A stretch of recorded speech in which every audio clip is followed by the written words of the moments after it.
The creator, Game Dude, real name Alexander Batter, is evoked mockingly as an example of an angry reviewer, a subgenre of game reviewers. I'm not one to do the whole retro review thing.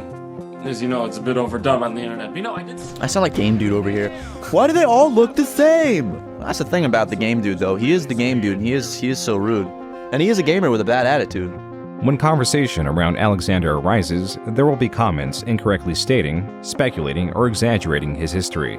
The only sources ever provided, if even that, are videos of him rambling on a beach, and chiefly noted is a 2-hour-long video of Game Dude telling a story through toys, primarily plastic dinosaurs. The rest of the statements surrounding Game Dude are told as if assumed. Attached to his story is a blog uploaded in 13 parts that had one update. It was the length of a novel and told of a true story. Then one day it mysteriously vanished. Now there is no trace. No public archives, save from a few screenshots and videos that try to prove its existence. And the blog is basically a War and Peace version of a WordPress. There's far too much content to cover, so I'm going to try to hit the highlights for you. As I said, the manifesto, especially the blog portion of it, is a massive endeavor.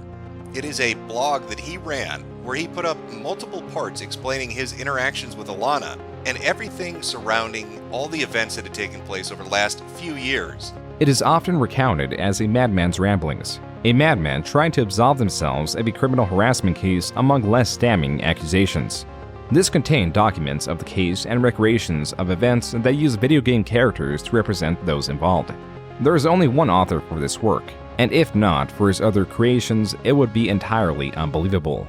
Alexander's less popular, but equally absurd videos tell of a film student, a small YouTuber, Game Dude is his name, a first love, then of a homeless stalker who had a peculiar relationship with crows, but a less surprising relationship with the police.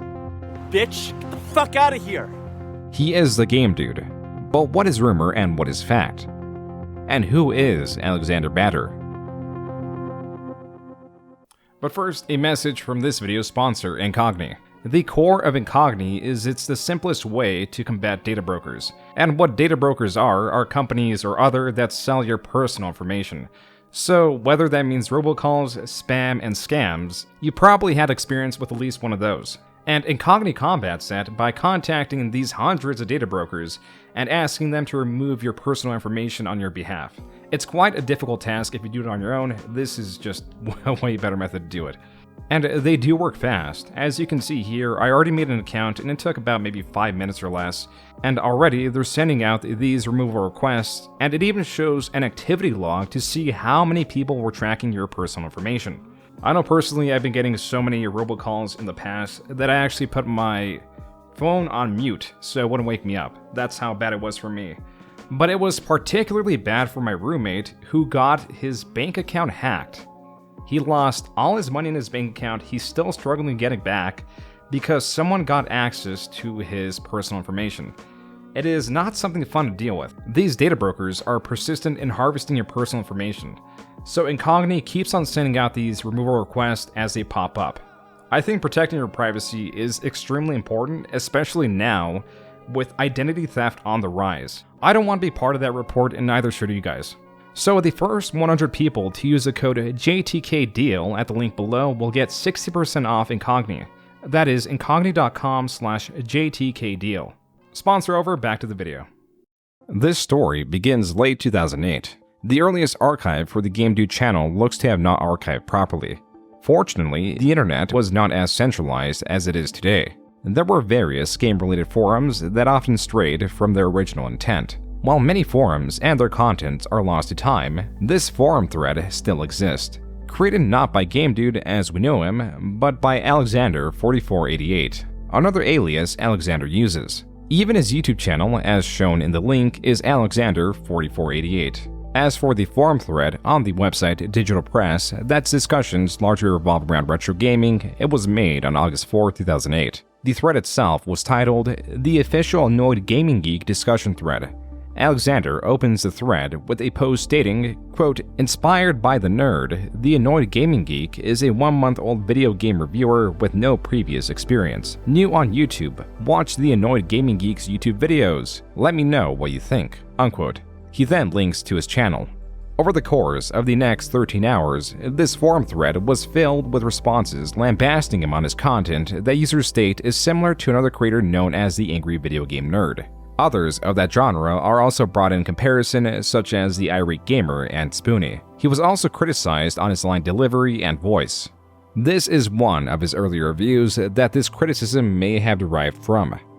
Crash the Titan slamming Crash Bandicoot in the mud puddle again, but this time nothing resembles the classics. Not that there's anything truly wrong with that, like Mario 2 and Zelda 2 are different, and they're good games, but if it's gonna be different, it better be good, because if it's bad, it's twice the disgrace. Alexander was not deterred by these responses, as, a month later, on September 2nd, 2008, a new thread was created. Alexander's thread titled, Official Game Dude Thread Inspired by the Angry Video Game Nerd.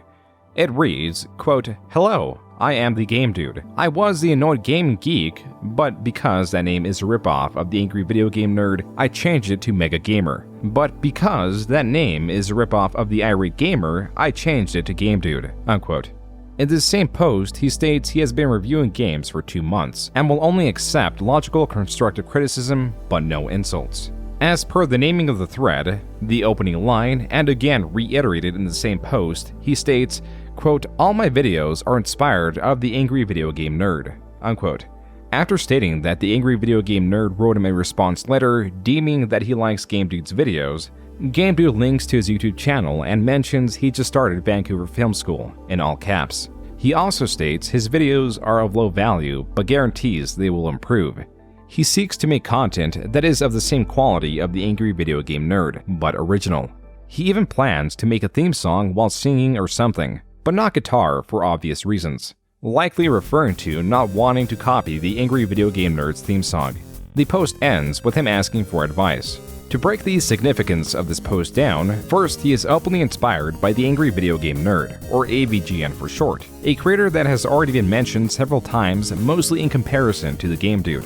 The AVGN is famously known for his over-the-top, tongue-in-cheek reviews of video games. His prior knowledge of filmcraft helped him create a long-lasting series of game reviews that both lay in satire and some serious criticisms of the games he plays. Cowabunga. And though they are labeled as reviews, they are more portrayals of the experience of the games, typically done through a historical lens, going over its development and how it was received, covering the initial reception and how it is remembered, then a playthrough cut down with as much as the AVGN can stomach. What happened here? Is this Hill Valley or is it hell? No, it's Hill Valley, although I can't imagine hell being much worse. The more offensive games in terms of gameplay get a larger reaction, which closes the video. These are full of skits and are excess and grotesque descriptions trying to get across how bad a game is. Bombs away. Overall, viewers will watch more for entertainment than an actual recommendation. This is a testament to the talent of James Rolfe, the person that plays the AVGN, that with lack of online inspirations, pioneered and spearheaded what high-quality videos are meant to be.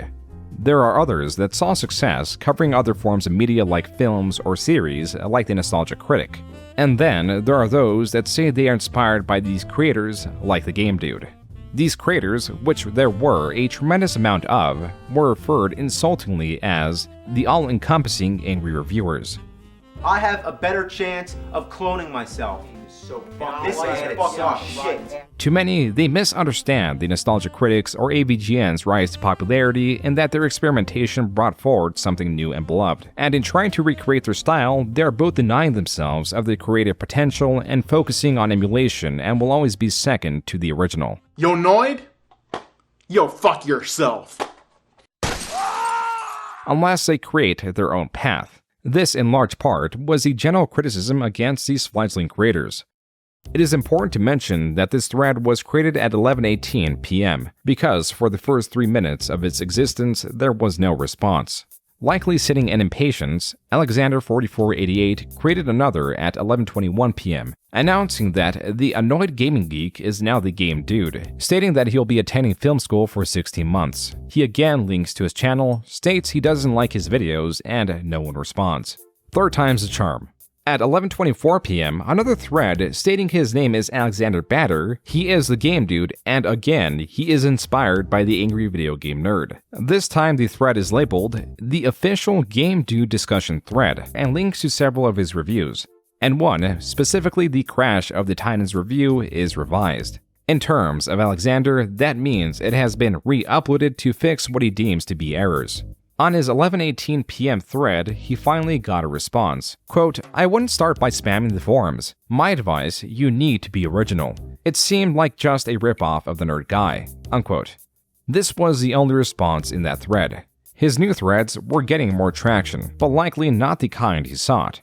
The first post in response was one that stated it was going fine until, quote, you cut to yourself and said something horrifying. Unquote. This is what the user was likely referring to as the game dude was trying to mimic the AVGN's grotesque commentary. Double Dash is just one big silly playground, and the character selection is diluted with a massive pile of watery hippopotamus diarrhea. While this Mario Kart review is a review on the series, no segment is more important to the history of the game dude than this, because of its future rediscovery. Look how much longer it takes to select Wario. What a pointless, minuscule inconvenience, not even worth mentioning. Besides the responses commenting on his unoriginality as a way to guide him to tread his own path and seek greater potential, there were just as many pointing out that this was the fourth cred he had created and users were becoming displeased at his spam. Unlike any prior thread created by Alexander, discussion continued for longer than 12 hours. Things veered from discussing Alexander to speedrunning and different ways gaming content can be presented. Then after about 18 hours, discussion again died. Alexander would not stand this, but did gain a bit more patience. Instead of a few minutes later, a month later on October 13, 2008, a new thread was made. The official Game Dude discussion thread. This thread's name was the exact same as the previous one. Alexander opens with, quote, yes, I know I've made a bunch of other threads like this in the past, but they're lost in history and I changed my name to Game Dude. But I promise that I will make no more threads like this. Block all others that may still linger about. I promise I won't spam like I did before and I'll start writing in different threads on different topics. Unquote. Before linking to his various videos, he states he doesn't want any nasty comments because there is no point. Quote, if you have nothing good to say, please say nothing at all. Unquote. These specific instructions were followed. Besides the lack of responses, there is something immediately noticeable about this thread. While the fourth one had links to 20 of his episodes, this one had links to only 9. The game dude was wiping his catalog of videos to remove the parts he was receiving criticism for, before once again re-uploading them. This would happen ad nauseum. Now 3 hours after the opening of this fifth thread, there was finally a response. Users rediscovered Alexander's previous thread. A forum admin then responded by locking this thread, disallowing further posts to be made on it with his celebratory Lockeroonie. Alexander, displeased at this, went back to the previous thread, which was still unlocked, as the admin guided him to use that one, and stated ignore, then followed that with another post that also stated ignore. This is not the original text, of course, because Alexander removed the original text through an edit made later. Fortunately, the same admin that locked the most recent thread quoted the original text, meaning that this was what Alexander deleted. Quote, please lock this thread and reopen my new one. I had everything organized. This old one is messy and I can't edit the title. I want the new one to stay forever, not the old one. Close the old one, reopen the new one. I said I won't make any more. I don't want this one to be the thread that will stay forever. I want the old one. I had everything laid out perfectly, and someone had to close it. I wrote that if any other threads exist, please just close them down. If this doesn't happen, I'll just make another final one, and leave it at that. Unquote.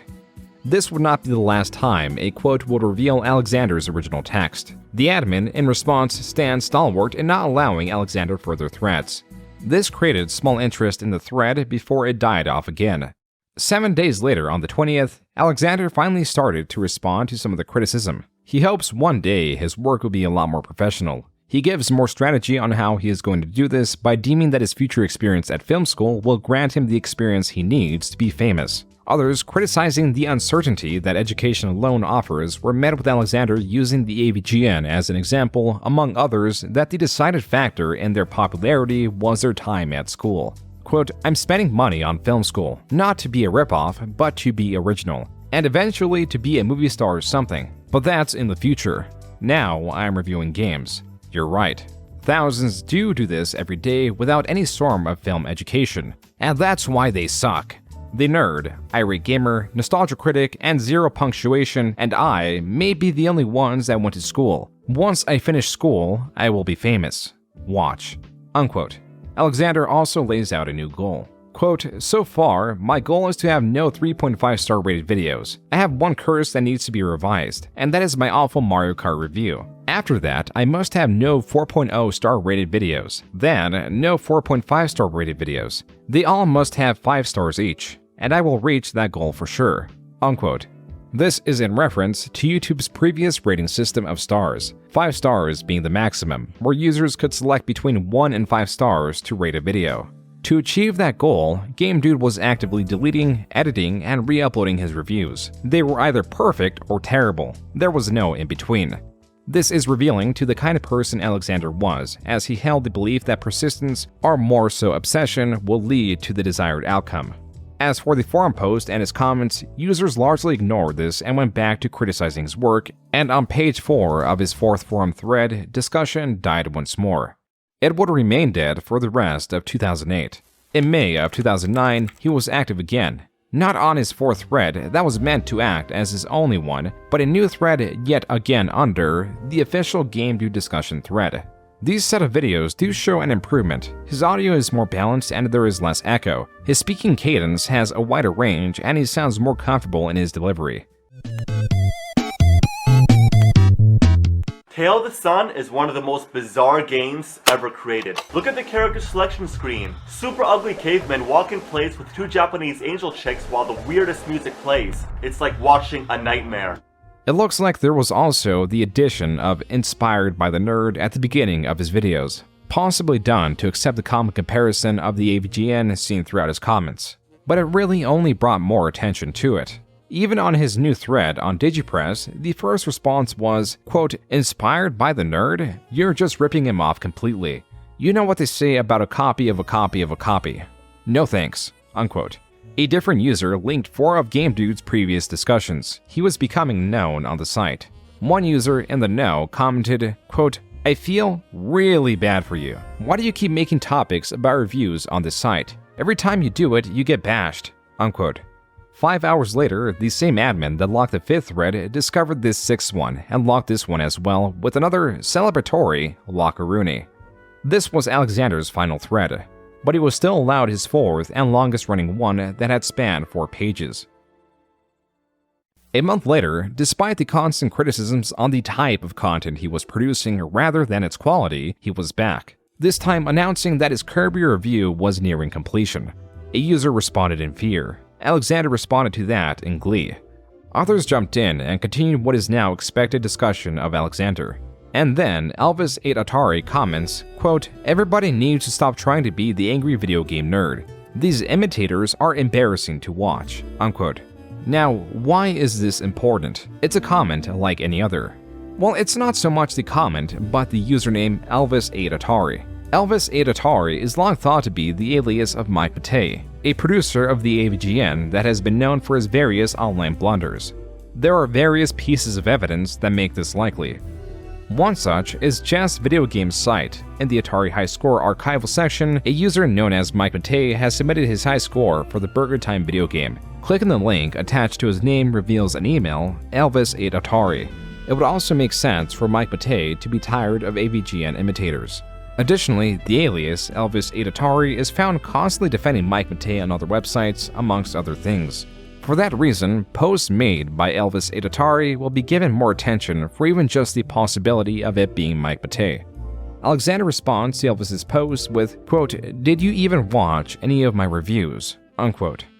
There was no response from Elvis. At least not this month. When discussing GameDude, a new video has a different meaning. Because though he did continue to release reviews, many of these were revisions and not inherently new. Not helping was that he was growing more obsessive in trying to get higher ratings, to the point of frustration from the viewer side expecting fresh reviews, only to be greeted with the same videos presented in slightly different, typically trimmed down ways. This undoubtedly hindered his would-be progress, and would assist in creating his best-known detractors. Then, there were the non-YouTube detractors. Elvis8Atari was back on Digipress. On July 10th, 2009, he commented, quote, "Wow, plagiarism of a plagiarist. This is sad," unquote. Game Dude responds to Elvis and others with, quote, "Wow, 3 dummies in a row. Congratulations. Oh, I don't want you commenting on my YouTube account. Nobody even knows you exist, so don't complain if I do muck it up, even though my being there would actually make it better," unquote. Different users then took their turn ripping into Game Dude. On July 13th, after 3 days of back and forth from Game Dude and those criticizing him, the thread was dead. On August 17th, a month later, Alexander revived it with 2 posts promoting his new video in 3 parts. It looks like this thread, and to a larger extent Game Dude, was becoming entertaining, but not for the ways Alexander intended. To this, a user responds, quote, "This guy, dude, is unbelievable. This thread is epic, and I pray that no one ever locks it," unquote. Elvis was also back, but not partaking in the entertainment. Quote, "Jesus, enough. Nobody cares. Notice how you have 2 posts in a row? Go do something else," unquote. To which Alexander later responds, quote, "Too bad. This thread will live forever," unquote. Before this thread did eventually die, there were a few important happenings. Like Elvis8Atari stating that the Game Dude was not cut out for this, making fun of him further, and stating that his haircut is, quote, "kind of like an even worse version of Jim Carrey in Dumb and Dumber," unquote. Then a lengthy post by a user that compiled his favorite quotes of Alexander, starting it off with, quote, "Here is a collection of my favorite Game Dude quotes from this thread, the only place he posts. I will call it a descent into madness, but madness would step into the right direction for this boring, self-important asshole," unquote. Alexander stopped activity on this thread at this point. Several months of his inactivity influenced the admin to lock this thread unless Alexander reached out. He did not. There was one final lockaroonie. At this point, things go off the rails, both in that this is one of the last surviving accounts of Game Dude that exist in its original state, so the story doesn't have a completely accurate timeline, and also because of the insanity that would ensue. However, there are a few people that can assist in this. I had the luxury of watching him when he was small, when nobody really knew about him, and I saw all of this blow up. That was Ian from the channel OK Fine Be That Way. Ian has created an extensive documentary on Game Dude, and I highly recommend you go check out his channel. The link will be in the description. He has been a great help with the research for this video, and I want to pay him back with the positive attention he deserves. He also helped connect me with others that provided much needed help to create this video. Ian even has first-hand accounts of Game Dude's excessive re-uploads. 2 things. One, I kept seeing his comics come up on AVGN videos when I'd watch them, and 2, a lot of smaller YouTubers were making commentaries on him, and I was kind of like, oh yeah, it's that guy. Once I kind of went back to him, that's kind of when I realized, wow, he's really obsessive about this stuff. He deletes and re-uploads these videos all the time. The 3 videos I saw, when I went back to watch them, they were not what I remembered because it was just a totally different context. Yeah, he would post that often where he would say, "This is my goal." I think you can probably still find it on some of the forum websites too. That was the entirety of Game Dude's channel. And at times, he would wipe his entire channel save for a single Sonic review. The multiple existing edits of his Sonic Writers reviews exemplifies this. This is likely the original with the text inspired by the nerd. Oh boy. Oh boy. Oh man. Sonic Riders. Another Mario Kart clone. That was the beginning of version 1, sitting at 4 minutes 58 seconds. This is likely version 2, sitting at 4 minutes 17 seconds. Sonic Riders. Like riding Sonic? It replaces nearly 2 minutes of the original and makes up for it in other segments like a joke before jumping into the gameplay. The third version is much more condensed and sits at 1 minute 47 seconds. Sonic Riders. Graphics are decent, but the game is still a mess. There is no telling how this whittling away of his creations, no matter the quality, was affecting him. There was no benefit to his constant revisions, as viewers took it upon themselves to archive existing versions and re-upload them on their own channels. Some likely motivations are to provide Alexander's content to those that seek it without the constant spam, and others could be just for the sake of preservation. Ironically, this all encouraged lower ratings of fresh re-uploads to discourage his behavior. It did not stop him. This habit now causes confusion on not only the order in which what videos were uploaded, but also which is actually Alexander's channel. These channels are also a reminder that Alexander was a game reviewer and he was a student, and so it makes sense that these videos demonstrating his technical skill were uploaded to his channel. This one is simply titled Frog.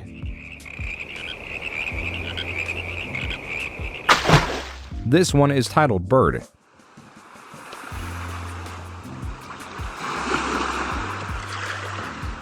This next one is called Mindfuck. Here, Alexander strolls over a hill and finds a portal. He jumps in and surfs around in the sky, where he surfs on a circle which explodes into the shape of a star.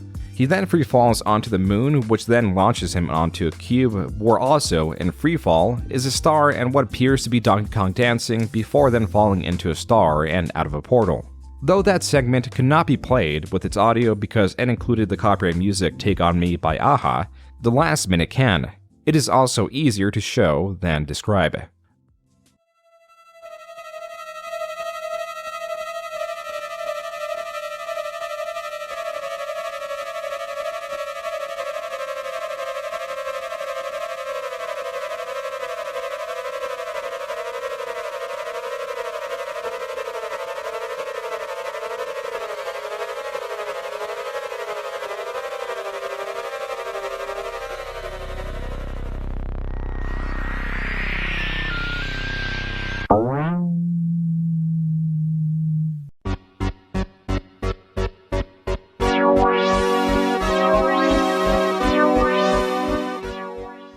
More of these would be uploaded after 2009. These found a home on Alexander's channel, but he still wanted to see himself as a game reviewer, as apparent by the constant spam comments advertising his channel and other creators' comment sections. These were a common sight in 2009 below the AVGN and Irate Gamers videos.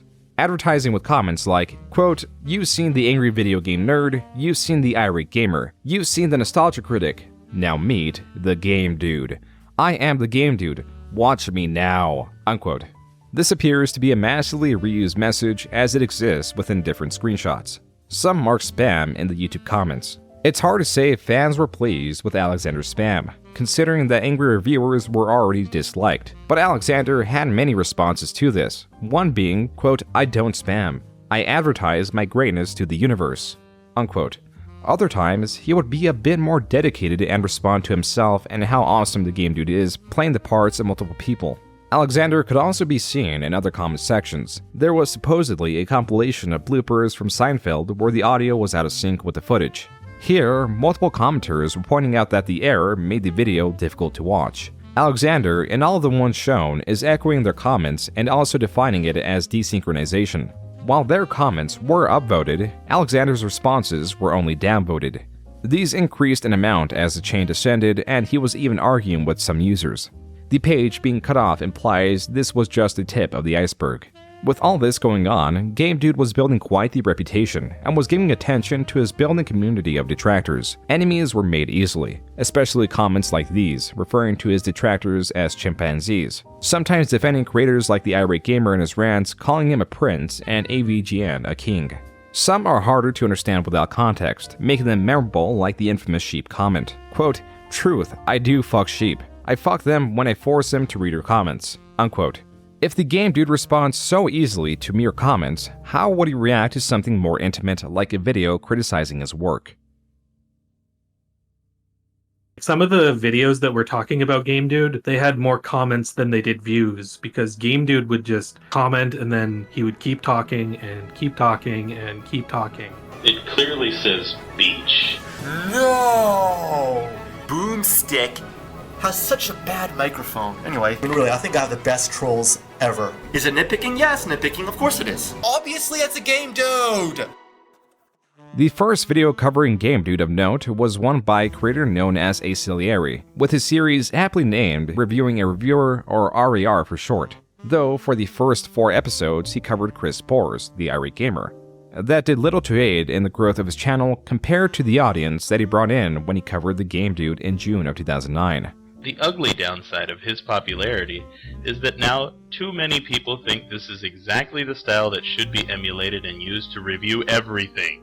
This video helped bring forward the standing criticisms of the game dude, and ribbed him applying equally absurd criticisms in a mocking fashion by selectively commenting on better-known sections in a handful of the game dude's existing reviews. Not to toot my own horn, but I was the one that brought him into the forefront. I was literally the first person to make videos about him. It's ironic, but RAR didn't become popular because of Irate Gamer. It became popular because of Game Dude. That was Acelieri talking to Ian and myself about his first video on Game Dude. One important item criticized was his theme song.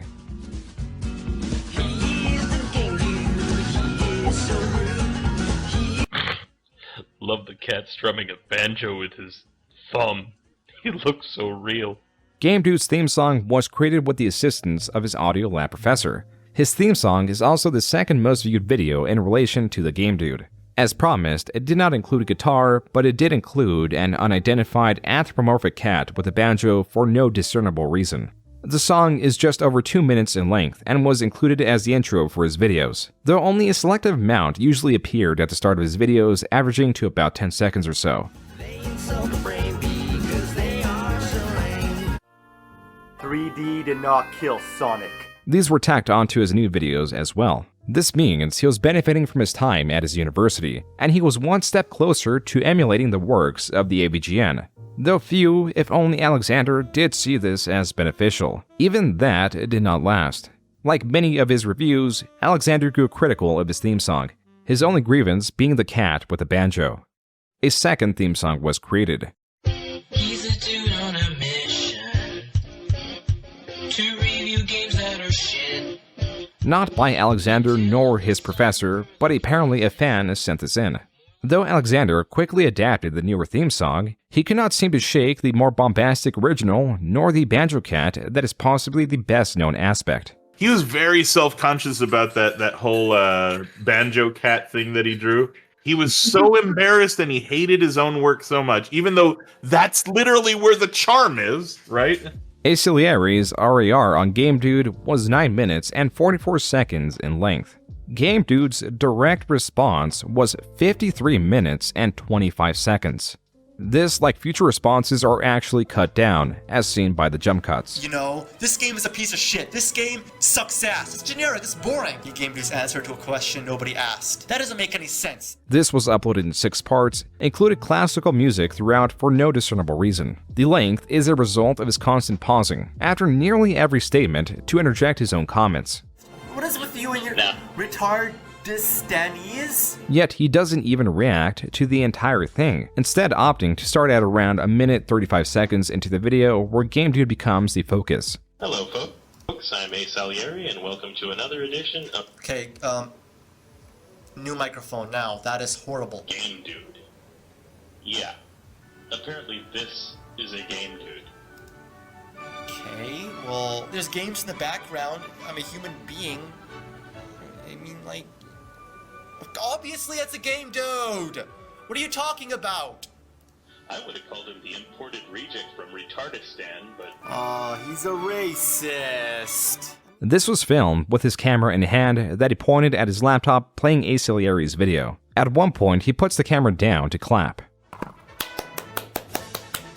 Bravo! revealing the background that included a whiteboard and other items that hold belief that this was recorded in an empty classroom of his university. All these different elements came together to form the perfect response. Not one that assists Alexander's growth, but rather the desired result of a troll. As this commentary continued, the longer Alexander commented on any criticism, the more likely that it was to be used to trigger more responses in the future, like a focus on Alexander's delivery. Now you probably thought I cut something there, but no, that's just how he talks. So what if it's not good voice acting? It's not a crime. Obviously, I need more experience. He could be from just about anywhere, but I think his homeland is here. Island Republic of Retardistan. He's a racist too. This theme did well to trigger a similar response, like when Alexander asked what a library is and is swiftly provided an answer. What is Ribbery there? Did you put that there? I don't know. Oh! Where'd you get that info from, the Retardistan library? Oh! Oh! A key trait of Alexander was his tangents that could go on almost without an end. Aciliary, or as Alexander would call him scornfully, as Celery, commented on the Game Dude's commentary that a playable character getting hit in a game makes sense regardless of the character being on a different layer of the assailant. Alexander, in response, refers to a similar comment the AVGN made in the past to reinforce his own video. Complaining about this is equivalent to complaining about the Nerd's Wizard of Oz review when Dorothy gets hit by a rat on a fence. Besides using the AVGN's videos as a guide, here he uses his examples of his commentary as if it was impregnable rhetoric. There's 3 of you. Sir, that was a keen and insightful observation. Yes, it doesn't make sense. I know, it is... criticizing that criticizes all of the Angry Video Game Nerds videos. All of them. He makes observations like that all the time. As poorly as Alexander was reacting to Aciliary's commentary, when Aciliary reacted to an older version of a review, it prompted a positive response by Game Dude, typically reinforcing the need to revise that video or remove that segment. In my opinion, I think that new joke sucks ass. It's generic. And the bothering one, it's clever, you know, it goes against your initial expectation. He gave a similar response to Aciliary's reaction to his first theme song. Love the cat strumming a banjo with his thumb. Yeah, I don't know, the banjo cat does look like shit, I admit. As animated and invested as Alexander was, by the end of the 6-part commentary, he closes it by telling people to subscribe to Aciliary. I respect all my trolls. I find them funny regardless. They don't know what they're doing. They're just trying to get popular by making commentaries on my reviews. I have nothing against this guy. His other videos are cool. Check him out. Subscribe to his channel. There was about a week in between Aciliary's first video on Game Dude and Game Dude's 6-part response. Still in June 2009, in response to that, Aciliary made a second part where he directs his audience to watch Game Dude's response before it is taken down, and likely as a result of Alexander's commentaries, dedicates the rest and majority of the video to a parody of Alexander, full of an exaggerative accent as well as an obsession of the AVGN. Ah, yes, AVGN. I can't live without your greatness. While things on the surface appear to be cordial, YouTube in 2009 had a personal message system where things were less so. My first interaction with him was after he commented on my very first video on him. And then I asked him to take it to PMs, and in PMs we kind of just wailed on each other. Though the messages through Aciliary's side no longer exist, there are screenshots Aciliary took of Game Dude's personal messages sent to him. This one reads, quote, "You're a jealous fucking word that starts with N, burn," unquote. This is only topped by, quote, "Stupid redacted chimps never know when to give up," unquote.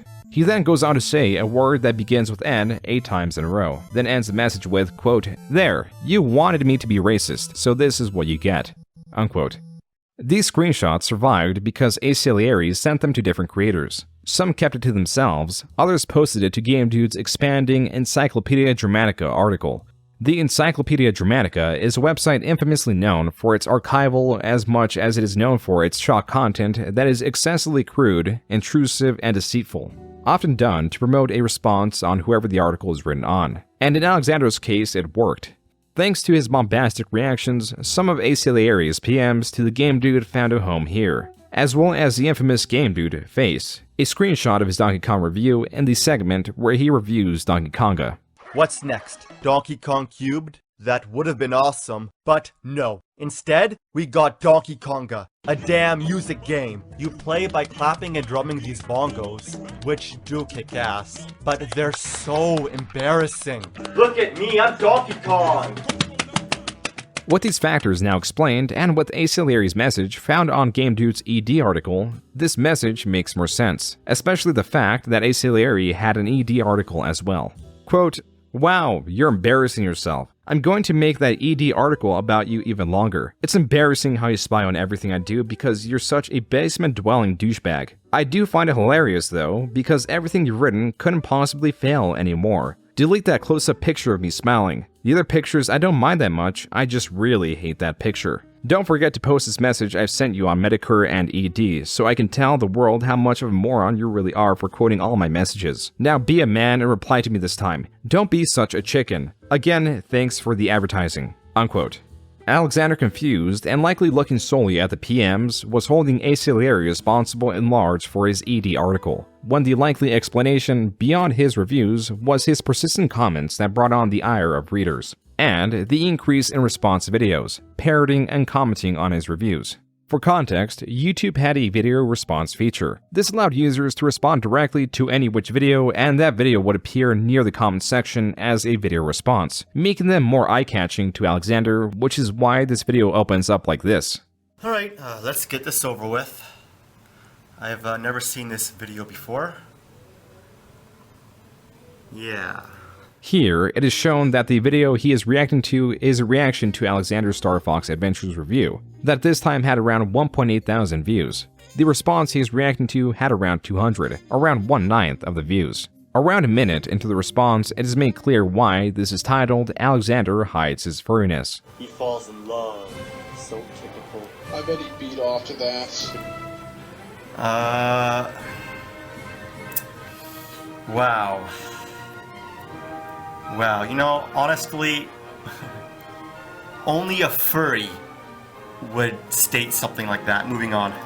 Game Dude responded to this video in 9 parts. While the video he is reacting to appears to be only 9 minutes in length, his responses total a runtime of 1 hour, 13 minutes, and 42 seconds. Not only was it longer than the responses directed towards Acileri, but also Game Dude was more reactive to the criticisms. Super glue to your balls. And that didn't even make sense.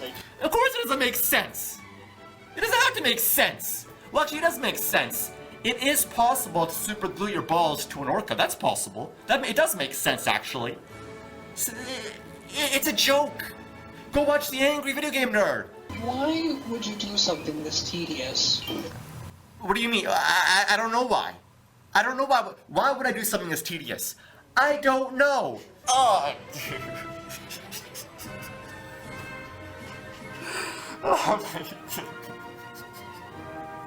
I don't even believe this video exists.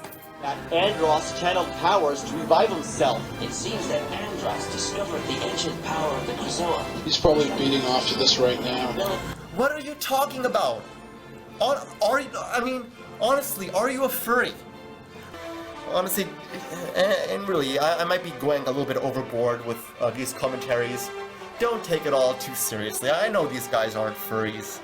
Uniquely to this response video, one of his tangents, responding to the criticism of "why are you putting logic into a game about fictional animals," goes on for so long that he entirely loses his train of thought. Why are you putting logic into a game about fictional animals?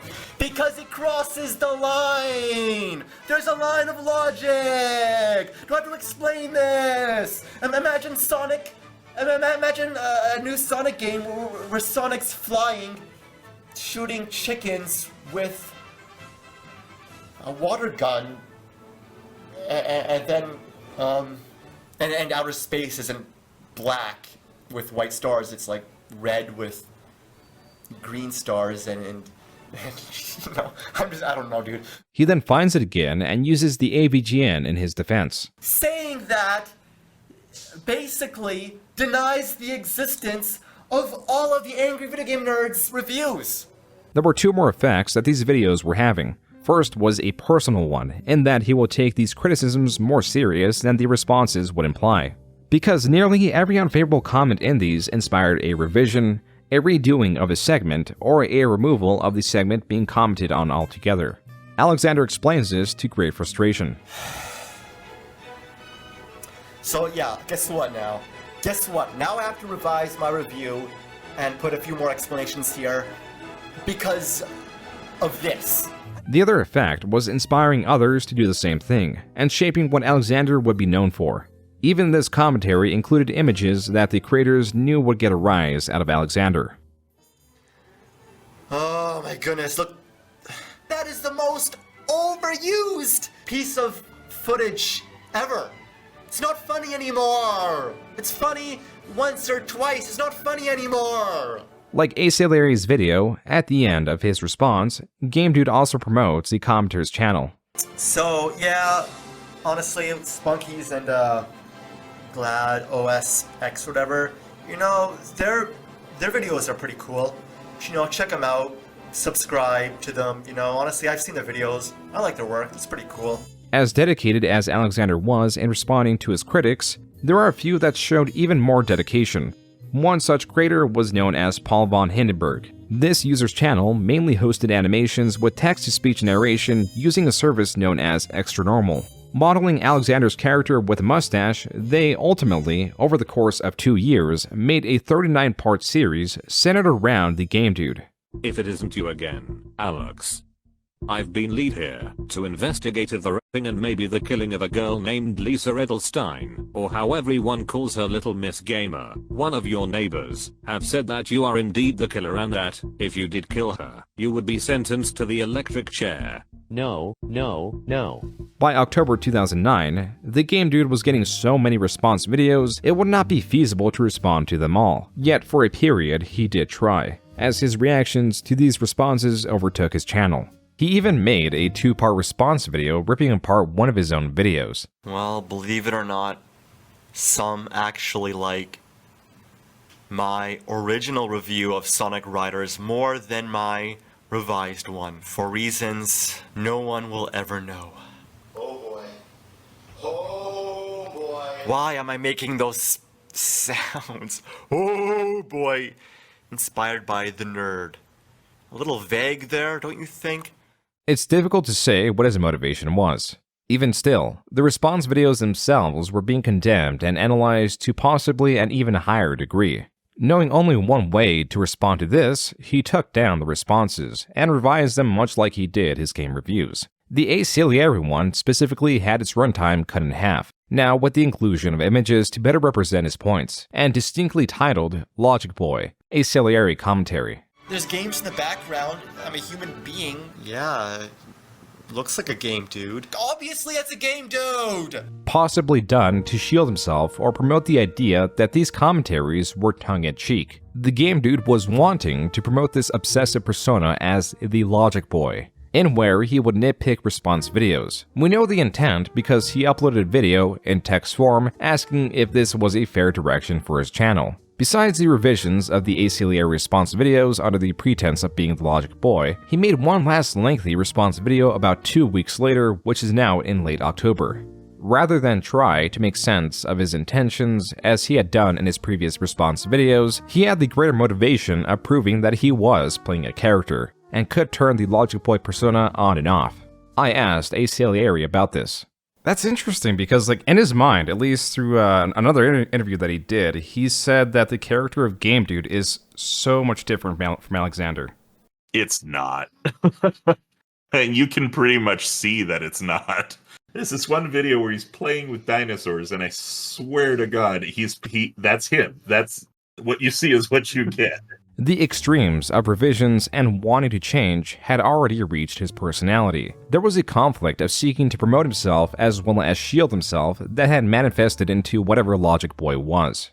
And by the way, I'm acting still. Watch, I can turn it off and on. I can turn it off and on. See, look, now it's off. Now it's on. So, like, make your point. Now it's off. Now it's on. Like, come on, it doesn't make any sense. Okay, now it's off. See? I can turn it on and off. It's called acting. You think all those commentaries I was, being serious? Come on.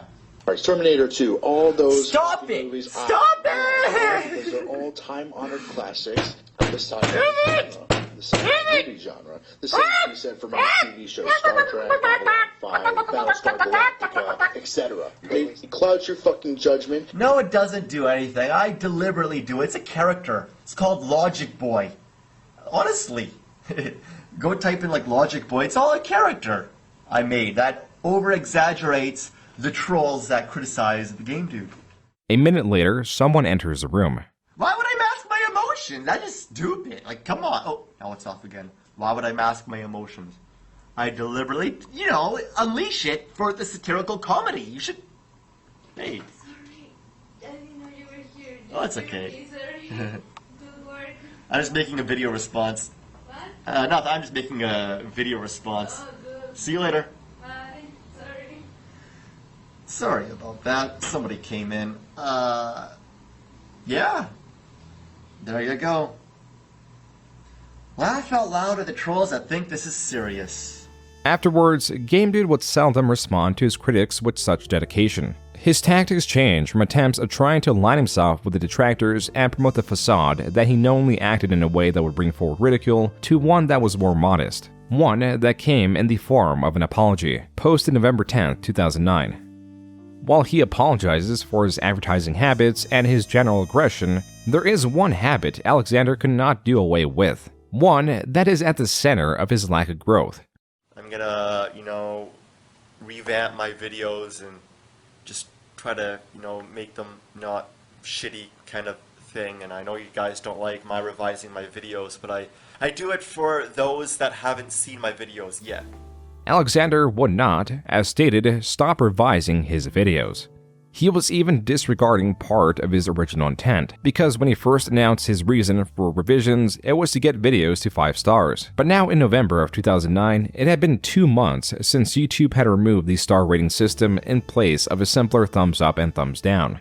There was also no goal he outwardly set in relation to this new metric, likely because he forgot. This is revealing of a dangerous habit, not because of the revisions that are still only hurting his channel, but because he has shown himself to stick with his obsessive habits, only reforming the perceived intention to whatever he believed will be most favorable, to excuse his obsessiveness to whatever will get him condemned least, so he could keep doing what he wants. Additionally, Alexander exhibits characteristics of dichotomous thinking. He tends to see things in extremes. A review cannot be decent, it can only be terrible or perfect. If there are criticisms, that means imperfection and the entirety of the work falls apart. The reactions to his continued revisions were immediate. This channel screenshot, dated November 14, 2009, shows several re-uploads of previous videos. And not only was the GameDude constantly re-uploading, but he was also changing the names of videos, like adding review or removing that word from all the videos. Some of the channel comments read, quote, "Yep, just leave the titles as they are. No more title changing. You are reviewing something from the games at least. Make some more revisions so you can spam people's subscription list. Yeah, really good idea, you selfish piece of shit." Unquote. GameDude responds to the general displeasure with, quote, "Revisions are not to spam, they are to fix." Unquote. Users only continue to show their general displeasure, sourced virtually only from the constant revisions en masse. This was the general sentiment of GameDude. It is likely the reason why the Game Deals interview framed him in such a disreputable way. Game Deals is a video game store near where GameDude resides, and the store ran a YouTube channel that supposedly uploaded videos in 2008. They even had Alexander as a customer before he was known as the GameDude. I went to Game Deals and I saw the guy who conducted the interview there, Brad, and I went up to him. I'm like, "Hey, about 10 years ago, I saw you do an interview with Game Dude, Alexander 4488. What was he like as a customer?" And then he was like, "Yeah, he was a douchebag. He was exactly what you'd expect him to be." This is how they had access to the GameDude, and conducted an interview which was uploaded November 16, 2009. The video's page even links to his old ED article, which increases the possibility that the questions asked in the interview were inspired by the article's contents and biases. Game Deals also posted this interview on GameDude's DigiPress thread.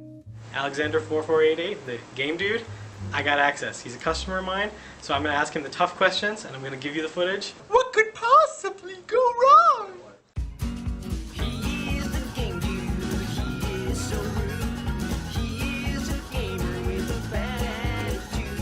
The intro, including GameDude dancing to his song, the showcasing of his comments, and the disclaimer set a clear tone. The first question of note is one asking if Alexander stalks the AVGN.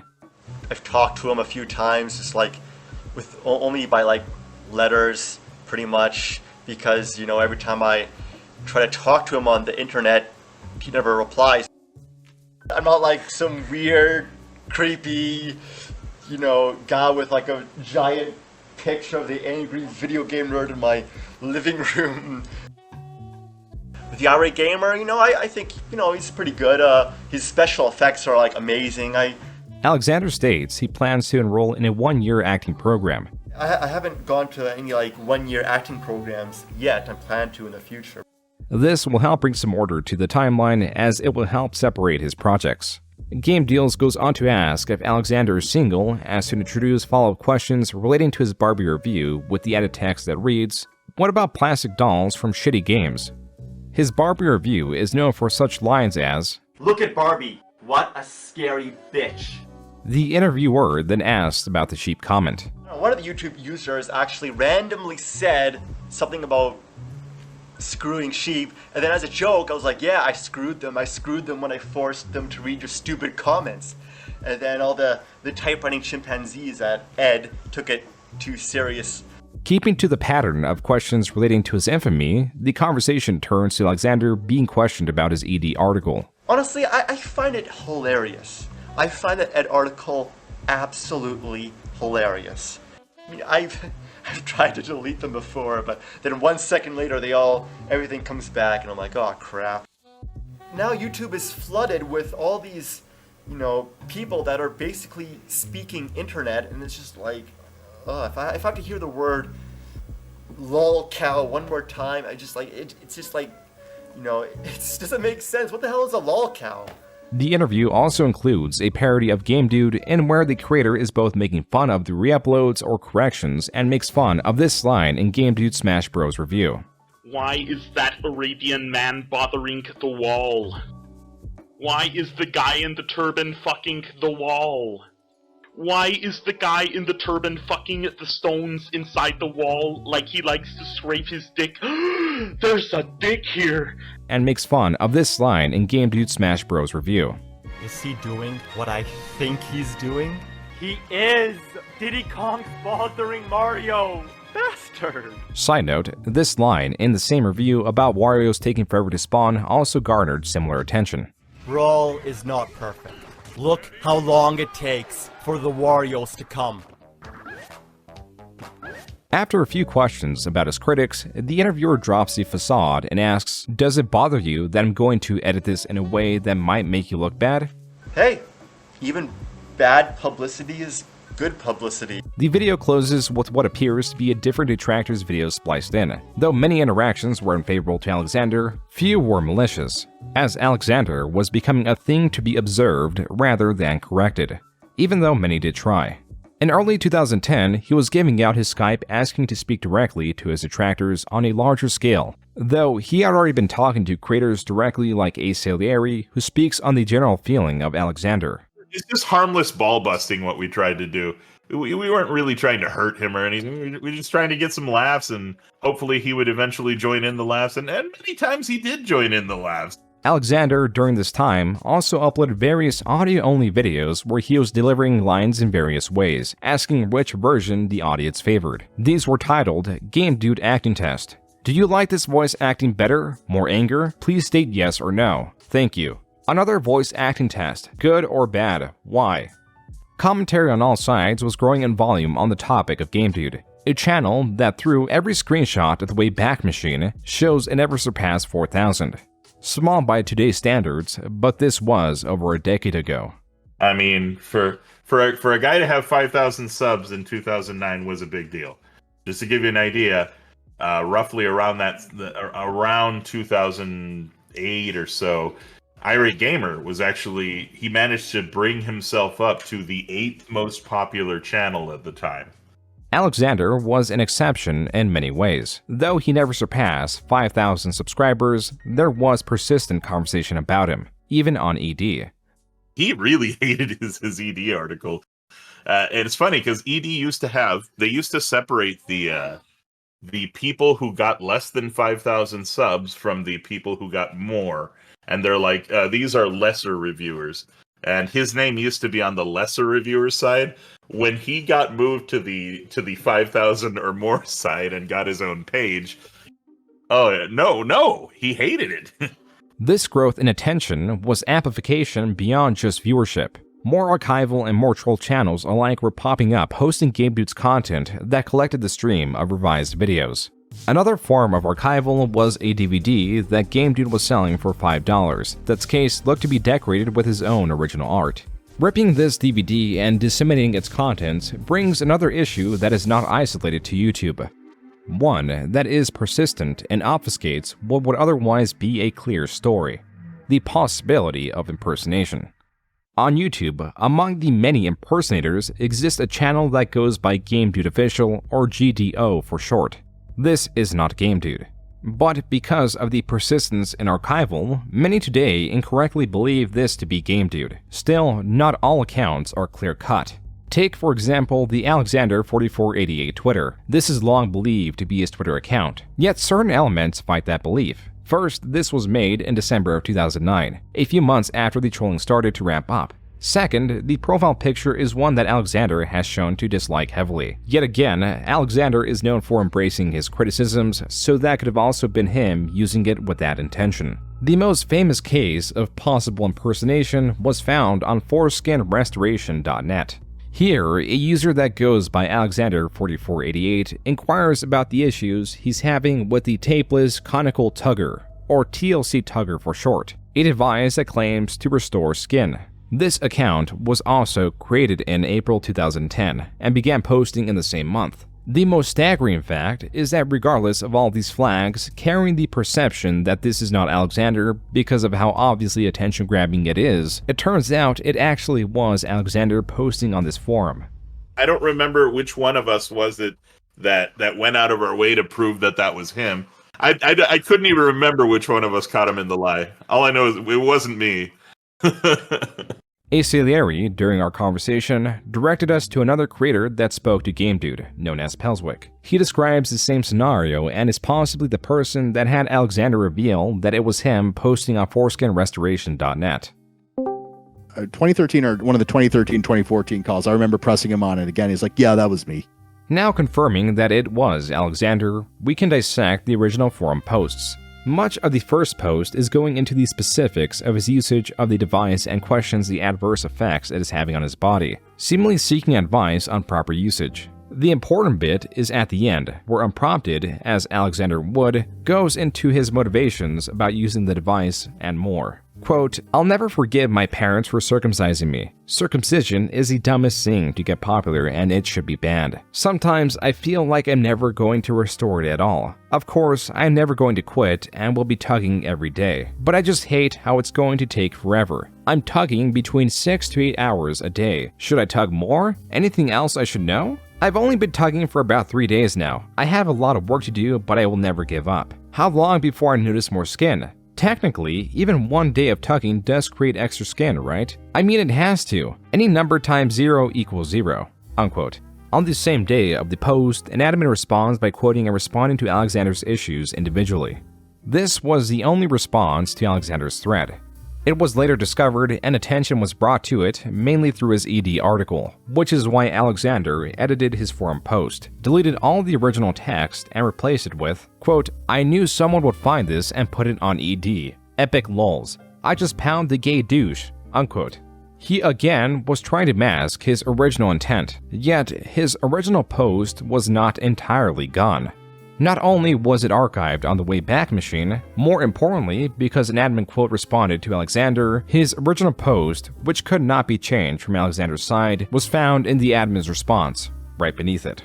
During this time, Alexander was still combative in the YouTube comments and his own channel comments, where he often fought with users like Mr. Shitdick. That did well to get Alexander to respond, and GDO, who worked in tandem with Mr. Shitdick to troll Alexander. GDO was getting notoriety due to his building archives. These messages, doing well to trigger response, would only cause momentary entertainment for the senders. There was one message that towered above the rest. One single message that is solely responsible for the upcoming chaos that fueled Alexander's unrest. From Mike Matei. Date January 30th, 2010. 7:32 a.m. Quote, "Oh, I know. Game Dude and Irate Gamer are both terrible. Whatever, let them go on and keep embarrassing themselves. They're so dumb they don't even realize how big of a joke they are." Unquote. This is followed up by, quote, "Mostly cowardly. Especially since I messaged him through AVGN's channel. He runs it multiple times before. He didn't even send the message directly to me. That's just sad. How could you compare an AVGN tribute that credits James to an AVGN plagiarist that pretends he doesn't exist? Unquote. These messages clarify the contempt between the two, one that previously only Matei was privy to. But as Alexander stated, with Matei managing the AVGN's messages, Alexander previously held contempt for Matei for not forwarding his messages to the AVGN. Though Alexander claims to have circumvented this by sending physical letters to the AVGN where Alexander claims he received some letters in return. Additionally, Alexander is offended by being lumped in with the irate gamer, someone he previously deemed the prince of angry reviewers. Alexander goes as far to say he would stop making videos if the AVGN disapproved of his work. Alexander's response to Matei's private message from an unidentified leaker was all on his channel for everyone to see, meaning that, alongside his hatred of Matei, Alexander's response confirmed to many the fixation that Alexander had of the AVGN, that and his dislike of the irate gamer. The same month of this drama, the Game Dude uploaded an about 5-minute long rant titled Game Dude Irate Gamer Rant. To this, there doesn't seem to be a response. Honestly, Irate Gamer, why not? Just redo all your videos, take out all the plagiarism, and acknowledge the angry video game nerd, and make like a public apology. That's it. Guarantee you'll get a lot more respect. You'll probably get another 50,000 subscribers right away. I'm serious if you actually did that. As for Mike Matei, in Game Dude's channel comments, users were going back and forth with Alexander where he was explaining his conflict. Here, he calls Matei a pussy for ignoring his messages. At some point, James Rolfe, the AVGN, gets wind of this. Quote, "So yeah, I'm definitely going to add more random gags in future videos since AVGN himself stated that he found them funny. I just received another response from the AVGN himself. He respects the show, gave a few compliments along with great advice to improve. I will not go into detail until I get his permission to do so. I just asked him. I still have no respect for Mike Matei at all, but I'm glad James likes the show." Unquote. Shortly after this alleged interaction, Alexander also patches things up with Matei. Quote, "After talking to Mike Matei himself, we have resolved the situation and have now regained his respect. However, there will now be major changes to future reviews." Unquote. These conversations triggered two important things. The first one is better explained by these channel comments, pushing experimentation in a way Alexander believes would set him apart from the AVGN and appease Matei. That's why Alexander created Mario Smash Kart, a video that is a little over 2 minutes in length that crams his Mario adjacent reviews from the platforming, racing, and fighting games. This video is a culmination of everything Game Dude. His revisions leading to shorter videos that now has 3 videos in one, his presentation of criticisms in a form of a question, and the clips that were selected likely because of their popularity in their own original reviews. Though not well received, Game Dude's experimentation did succeed in making something entirely unique. The second thing the interaction with Matei triggered was explained with these new sets of channel comments. Quote, "AVGN just gave me permission to show some of the things he wrote about my show. I may make a video just showing random comments and stuff. Of course, the deal is that I keep it to a minimum because he doesn't want a million responses, so that is what I will do." Unquote. Alexander's way of demonstrating proof was quoting the alleged comment right below. This was hardly enough to prove he did talk to James Rolfe. Perhaps Alexander knew this and could be the reason he followed it up with, quote, "If anyone wants proof, let me know. But I'll have to blur out large sections of the responses because they're still personal." Unquote. Additionally, Alexander stated, quote, "Oh, and I also want to show some of the letters. I may make a video about it one day since everyone is so curious about the AVGN's thoughts on my show. You can contact him anytime you'd like if you don't believe me on any of this. I will keep it to a minimum though by only showing certain parts." Unquote. The natural response from viewers would be petitioning Alexander for these letters. The potential here was not so much the care of Alexander talking to the AVGN, a bragging right that few treasured more than Alexander, but to catch Alexander in a lie, seeing how he has only given circumstantial evidence. Confidently, Alexander fired back with 2 videos. The first opens with Alexander stating that he donated not just 3 games to the AVGN, but also a Famicom disk system. So a lot of people have been, wondering, what does the angry video game nerd think of my Game Dude show? Well, I've recently just gotten permission from the angry video game nerd to show some of his responses, and James, if you think I'm showing too much or anything, just let me know and I'll just delete this video. He then shows a signed AVGN poster as proof of initial communication. Afterwards, he pulls out the letters. One is dated from 2008. Halfway through this video, Alexander again challenges the audience to confront James Rolfe for proof. If you don't believe me, ask him yourself, but only if you have to. Only if you really think you must, because like I said, he doesn't want like 1,000, emails. This would have been enough. As many have seen, Alexander has yet to successfully deceive his audience because his intents are always too clear, and Alexander is inherently incapable of deception due to a lack of understanding of perceptions beyond his own. Afterwards, he released a second part that goes over the emails Alexander received from the AVGN. He again reaffirms the legitimacy of this evidence, once more challenging his audience to contact James Rolfe to confirm that these letters and emails were real. You can mention some of my responses. I just would keep it to a minimum and just say I've encouraged you and stuff like that. I just want to make sure that I don't get a million people trying to contact me after that. So, you know what? Please guys, don't only contact anybody to give me if you think I'm faking this. First question, have you ever heard of Alexander 4488 and what do you think about it? What's it called? Alexander 4488. No. What do you think of it? Let's just say he's a big fan of you. Okay.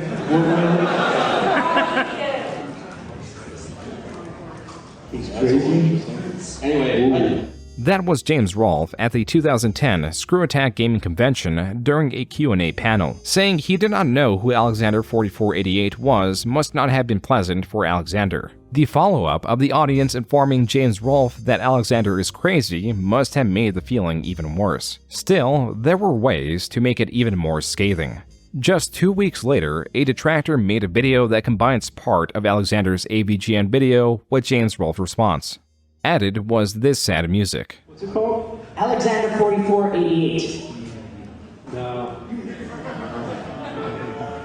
What do you think of it? Let's just say he's a big fan of you. As quick as commenters were to ridicule Alexander for lying and faking those letters and emails, others were stepping in and bringing forth the fact that when the person asked James Rolfe about Alexander, he asked if he knew of Alexander 4488, and not his better-known alias, the Game Dude.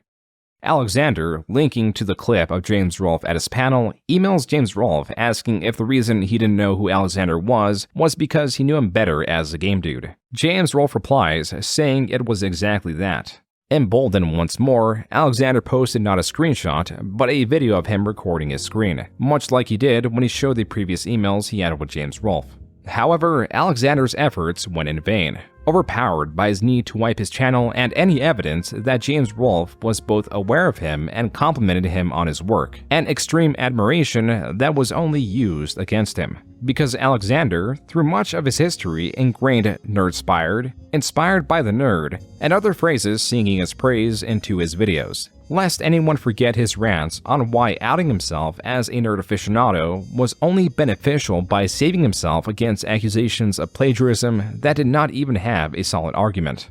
Now these videos that Alex was deleting and the growing Game Dude archive channels were re-uploading stood next to that video of James Rolfe. Other interactions don't have nearly as much weight. In October of 2010, Alexander uploaded a video that opens like this.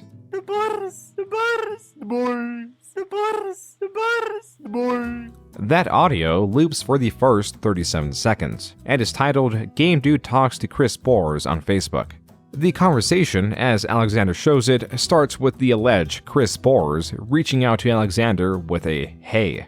Alexander, questioning the legitimacy of this account, rightfully asks, "This isn't the real Chris Bores, right?" Where the alleged Chris Bores responds, "This is." That's the only information needed to prove to Alexander he was talking to the real irate gamer. Enough proof to hold a lengthy conversation that was eventually ended by the alleged Chris Bores.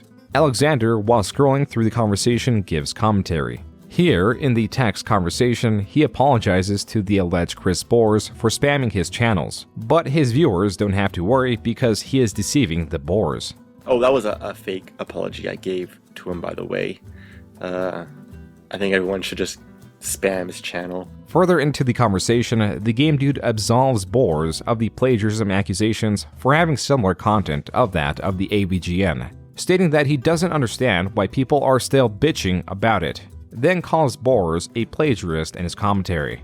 Some people say I rub off the nerd, okay, but I don't like plagiarize him like this guy did. There is an irony in who is being deceived. Not only did this account reach out to the game dude, an unlikely thing the real Chris Boars would do, but also he made such grave mistakes as misspelling Mike Matei as Mike Matty.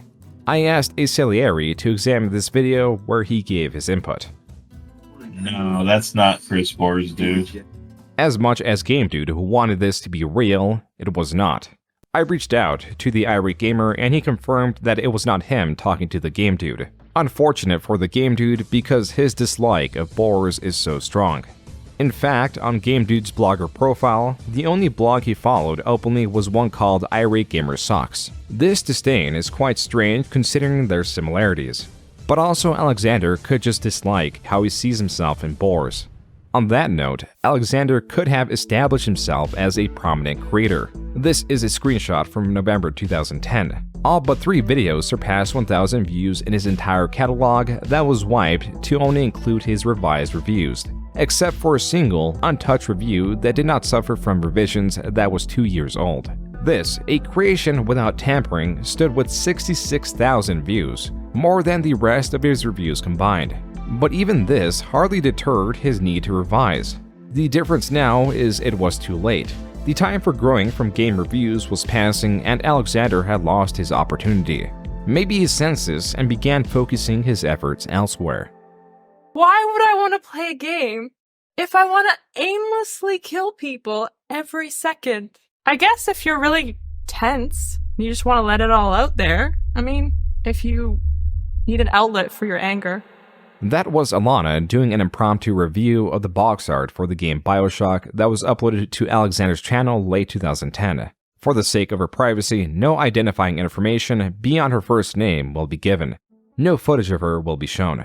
Alanna was someone Alexander met early 2010 on the social media website Tagged, a website designed, as per the front page, to find your friends and meet new people, chat, flirt, photos, games, and more. Well, it was kind of funny because even though I never personally talked to Game Dude, I had a friend who was messaging him on Facebook around the time, and he was just kind of saying like, yeah, I'm working on my Felix the Cat review, and then unprecedented, he's kind of been like, yeah, I've just been spending so much time with my new girlfriend, so I haven't been online that much. Alexander was quite happy with Alanna and was proud to share their relationship, even if it had developing issues. You couldn't think of a more casual couple, but I think as we were going to see in a few years down the line, they didn't really know how to communicate. Alex especially more so. Alexander was also maintaining his online friendships with Salieri and Pelswick, talking to them about twice a year or so. And even though talk about Game Dude had largely died down, they still ribbed him every now and then. What would get him the most angry is literally me doing the imitation of him. There are times he would say something like, "Oh, I tried to kiss Selena today," and I'm like, "Oh," and then I beat her and I slapped her a couple of times. And he's like, "No, I didn't do that."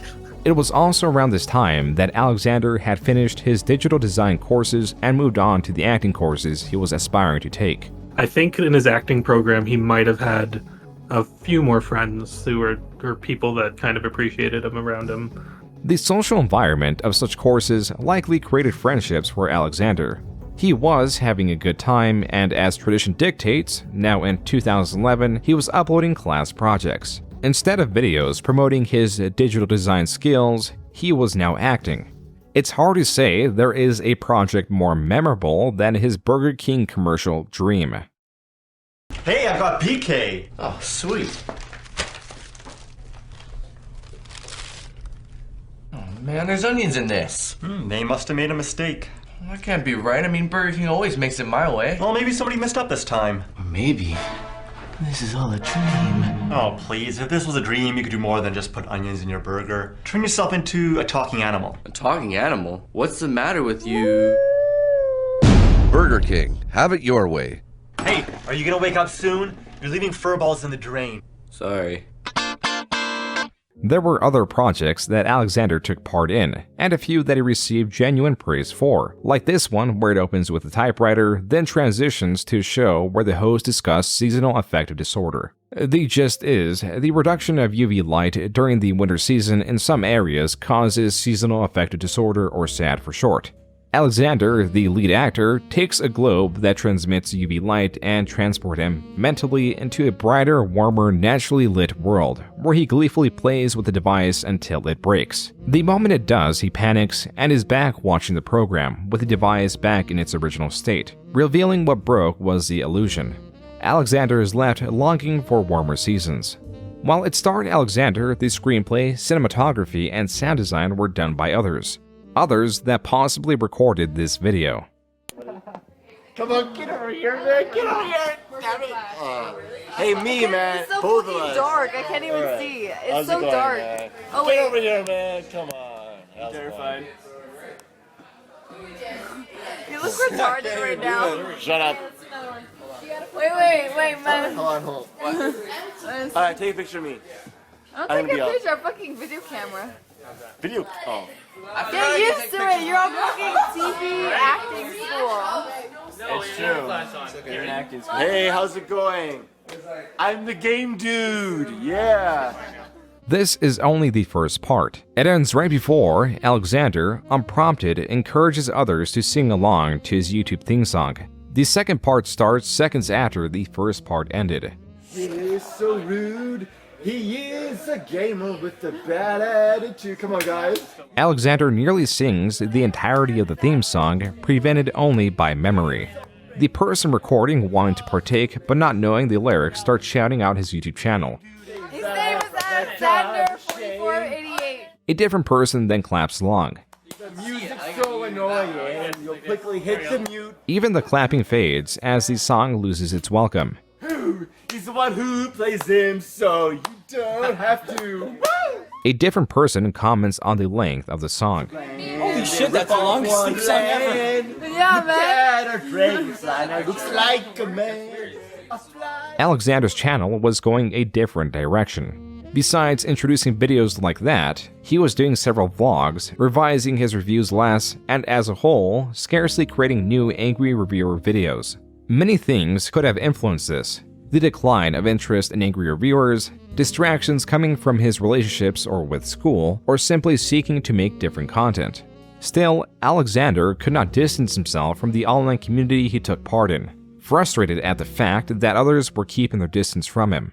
You know, like every now and then I'll go on Skype and, I don't know, talk to like some of the more popular YouTube guys, but there's always a few that are just like impossible to contact. Like, where the hell is the AVGN, you know? Yeah, like no AVGN, no irate gamer, no Fred or like Justin Bieber, famous or infamous. Ooh, cool. But no, they're too popular. We're not worthy to talk to them. Oh no. Alexander's interest in his channel and reviews as a whole continued to wane. He was letting the reviews finally sit unaltered. He did get a fair bit of notoriety from these, like influencing creator JonTron to not delve into the oversaturated retro game reviewer territory. It's been a while. It's been a while. Now, I'm not one to do the whole retro review thing. As you know, it's a bit overdone on the internet. You know, I did start off that way. Now in 2012, Alexander was scarcely creating new videos, and even uploaded some early versions of his reviews. His excuse for his lack of activity, now supposedly finished with his courses, was that he was trying to become an actor. Hey, how's it going? It's the game dude! Yeah, I know I've been away from YouTube for a while. I've been busy doing other things like auditioning, trying to become an actor, doing a wedding commercial in a few days, so that's pretty cool. So, yeah, but one of these days I'll make a new episode. Have no worry. Still gotta talk about. These excuses mask what is truly distracting Alexander. Those curious about what was really going on may have regretted asking, As from here on, Alexander only wanted to discuss his new obsession, a satisfaction Alexander never earned through conversation or action. Worst off was the desperation, told by these disturbing actions that increased in how unbelievable they were, only made rational through his deteriorating worldview. That shit fucking insane. Psychopath, weirdo. Refresh, lather, rinse, repeat, perfect, revise. Because she doesn't communicate. Just, it was in a continuous loop, like, rarely stopping. Never trust a girl again. What a fucking waste. He would never take no for an answer, and if not that, no means yes, or no is just a synonym for yes. Of a relationship, of a woman just giving herself out. We saw kind of a dark side of him back when his breakup started affecting him. I can't fucking trust anyone ever again. The following story could previously only be scrapped together through the hour-long ramblings of Alexander that still exist online today. Before this chapter in The Game Dude is progressed, these sources need to be examined.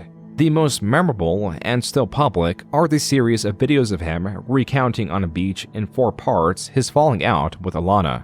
Alexander, through half of it, is equipped with a Playboy energy drink and a coconut. He gets rid of them as shown.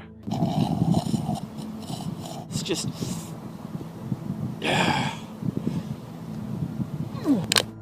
Alexander was the creator of these videos.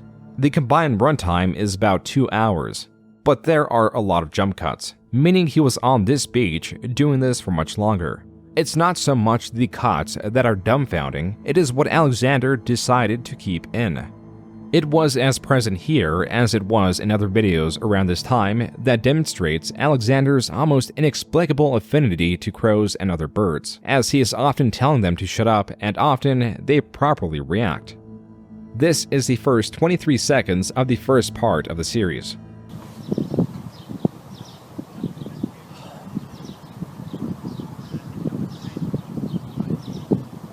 I have no fucking words.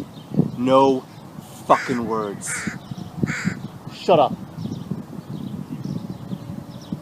Alanna, boy, she's my first girlfriend, first love.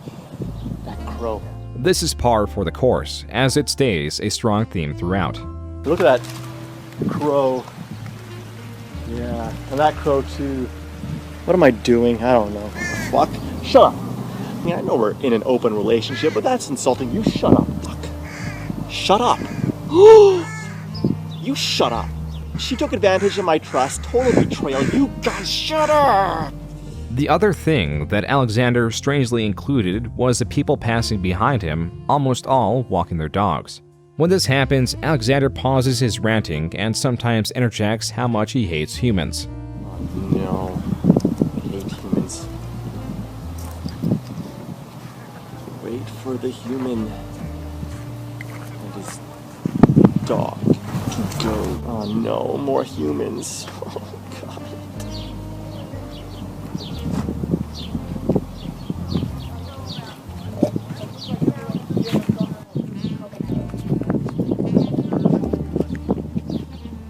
You're looking at me like I'm crazy.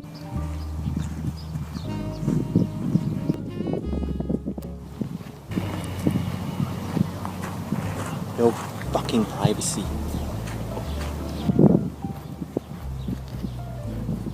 Fucking hate those humans. I did some stupid fucking shit. I'm not gonna... There are 2 strangers that stand out from the others because they interact with Alexander in some way. In the first interaction, he goes from talking about circumcision and then immediately cuts to this. Fucking dumbstruck. What the fuck is wrong with this planet? Can you move your phone because I want to climb up this rock? I'm making a video. Can you climb it and not knock it down, maybe? Okay, but maybe this way. I'm not sure how. Can I climb this? This way. You have to peek out upside down. Yeah, try. Close. Very close. Cool. Bye-bye. In the second interaction, it turns out he had a second Playboy energy drink that was sitting off camera on the ground, ready to be consumed. Shields love. Hello. Hello.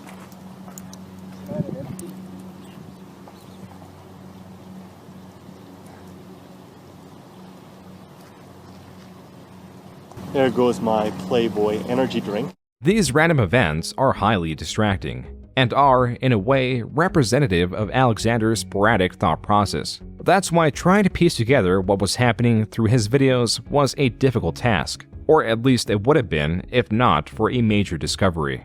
Several years ago, like you talk about Game Dude Official a lot, I created the Game Dude Official channel and I ran it with several people for many years. This opened a new door of possibilities, and was massive because he imparted on us a treasure trove of archives. Ones thought entirely lost found their way to my Discord in a matter of seconds. These 14 images are screenshots of Alexander's blog. Those stories of Alexander representing his stalking with video game characters, the length being of an entire novel, the court documents that add a solid base to the story was all true. Just as striking, setting a new degree of shocking reality was this. Before we begin, I have to just prepare the interview so they know where we are and all that. So there's just a little bit of dialogue and then we'll just go right into it, okay? Yeah. Okay. That was from a 48-minute long interview with Alanna. It was uploaded by Alexander on his channel for a brief period. It exists in full color and detail. For the sake of Alanna's privacy, only the audio will be used to counter Alexander's claims, and any identifying information will be removed or censored. Now, with the two most important sources explained, the other two will be easier and quicker to cover. The first is a dinosaur video where all the context is present, and the last is another beach video that Alexander made audio only. These can now all come together to recount the last chapter of the Game Dude story, and it starts and ends with his new fixation, a captivation never before seen in Alexander. The weight of it felt when it buckled and crushed virtually all relationships he had.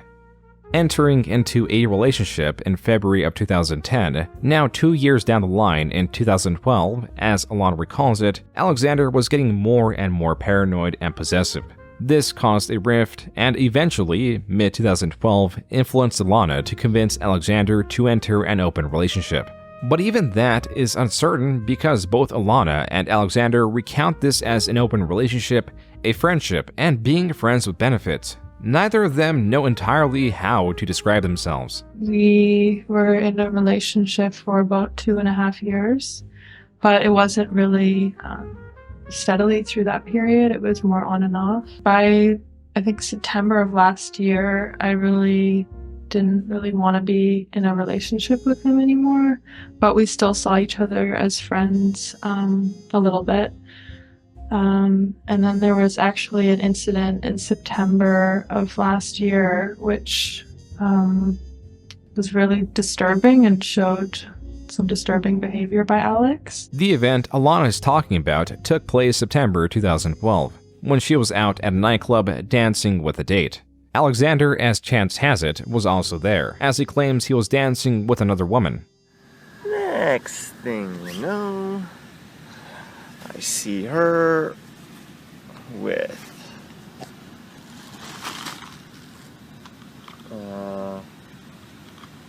some random guy. His arm is around her shoulder, and I'm like, yeah, that's so uncool. I'll show him that she's taken. I'm like, hey, let's come on, and I'm, subtly nudging her a little bit, kind of. And Alex was there, coincidentally, and he kind of aggressively tried to get close to me, and I kind of wanted him to back off. And she did not tell me to go away. She did not push me to go away. She did not say no. She said nothing. She just stood there. I was so confused. Why are you not moving? Alexander was causing a scene, enough to get the attention of the bouncers. Next thing you know, the bouncers are taking me out, and you're just standing there with them, just watching me getting dragged out. Alexander, distraught, intoxicated, and restless, later that night had the intention of confronting Alanna.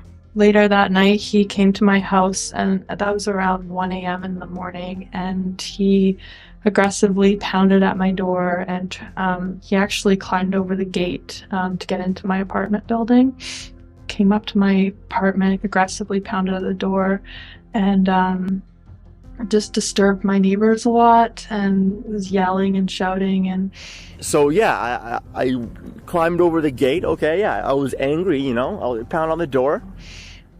eventually we just let him into the building because we were just really tired. And inside Alanna's apartment, the two go back and forth discussing what happened at the nightclub. Well, oh my, you embarrassed me in front of my date and all my friends. You were by yourself with that guy. No, I was surrounded by my friends. Well, I never met your friends before. I thought they were all strangers. I thought you were by yourself with this random guy. You were surrounded by your friends? Alexander claims that he then propositioned a platonic friendship to Alanna, and also demonstrates her reacting very negatively. No!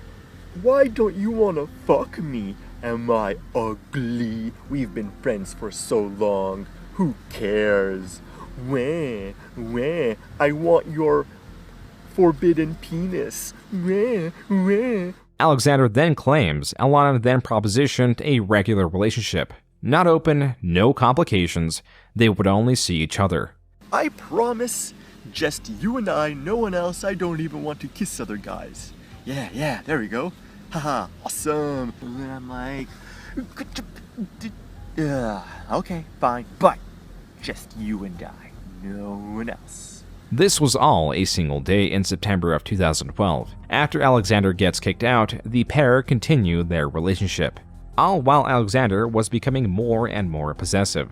He even moved near her at the start of 2013. He actually had moved into my neighborhood at January. He used to live in New Westminster. At this time, Alexander was hatching ploys, possibly to evoke jealousy from Alanna. These deeply backfired in ways that would be scarcely believable if the evidence did not exist. It got really sad when 2013 rolled around, because then I'm sending like messages from Game Dude and like, you fucking asshole, like, what happened? And I'm like scrambling to find out what the shit happened, and it got really sad. And I was in a few phone calls with Alex around that time, and he like recounted everything. It's like, dude, get a lawyer. That shit it's unhinged what he did. It is important to remember that Alexander did not know Pelswick was the identity of GDO. And while he was having conversations with Pelswick through Skype, he was also talking to GDO. What makes all this more interesting is that on more than one occasion, Pelswick attempted to inform the Game Dude that he was running GDO. He tried to be serious with him and he didn't believe him or some shit like that. I think he could actually tell him that he was GDO and he wouldn't believe him. To add to Alexander's confusion, he was accusing GDO of being someone else, not Pelswick, but someone else calling themselves Sheepman. The name is likely a nod to one of Alexander's infamous comments. Out of nowhere, Sheepman contacted GDO and stated, quote, "I've got something that would certainly generate many lulz. It's a bunch of super angry Game Dude messages. I can send them to you by email if you want. They should go up on AD," unquote. This is immediately followed by another message from Sheepman that states, quote, "Check out my video. Be sure to post it on ED and upload the vid to your channel. It'll be sure to generate many lulz. Also pretended to be a hot guy and talk to Alanna untagged. You'll see how faithful she really is. That's basically how I got those angry Game Dude messages, by the way," unquote. This is the 4-second video that Sheepman linked, where Alexander was saying to Sheepman that he is a creep and ruined his relationship with Alanna. What makes this all more interesting is that Pelswick never contributed to Alexander's ED article, yet he was found in the middle of this because Alexander also messaged GDO right after Sheepman thinking he was Sheepman. Yeah, out of nowhere, Alex sends me these messages like, "You motherfucker." I think he thought I was Sheepman. I'm like, what? What is going on? In these messages, Game Dude in his rants corroborates much of what Sheepman stated in that Sheepman talked to Alanna untagged. Alexander brings forth the new information that he called Alanna 100 times, and the police told Alexander Alanna never wants to talk to him again, letting him off with a warning. Alexander then states that he is closing his YouTube channel. In an additional message, he demands GDO take down the box art reviews. As requested, these reviews were taken down, and as stated, the Game Dude removed all the videos from his channel. This wipe of his catalog was entirely different than the ones before, because this time his description stated, "Forever closed for privacy reasons." This didn't last because Alexander had not deleted his channel and after a period made the videos public again. There was much confusion as to what was going on and why Alexander was launching accusations out of nowhere. This entire thing started from Alexander's desire to make Alanna jealous, because he added a link to his tag profile to his YouTube channel. And like, yeah, the tag, the dating site, I linked it on my YouTube channel. So it's not hard to find, it wasn't hard to find you. The troll goes to my YouTube channel. Oh, look, what's this? Oh, look, it's a dating site called Tagged. Oh, and I had like 5 friends or something on the dating site, and then like you were one of them. Oh, look, it's Alanna. Oh, it wasn't hard. Wasn't hard to find you. So Sheepman, through Tagged, created a fake profile and had a conversation with Alanna. Sheepman then, through what appears to be Facebook, sent the conversation to Alexander. Alexander, even if it is slightly out of order, recounts the conversation Sheepman had with Alanna with impressive accuracy.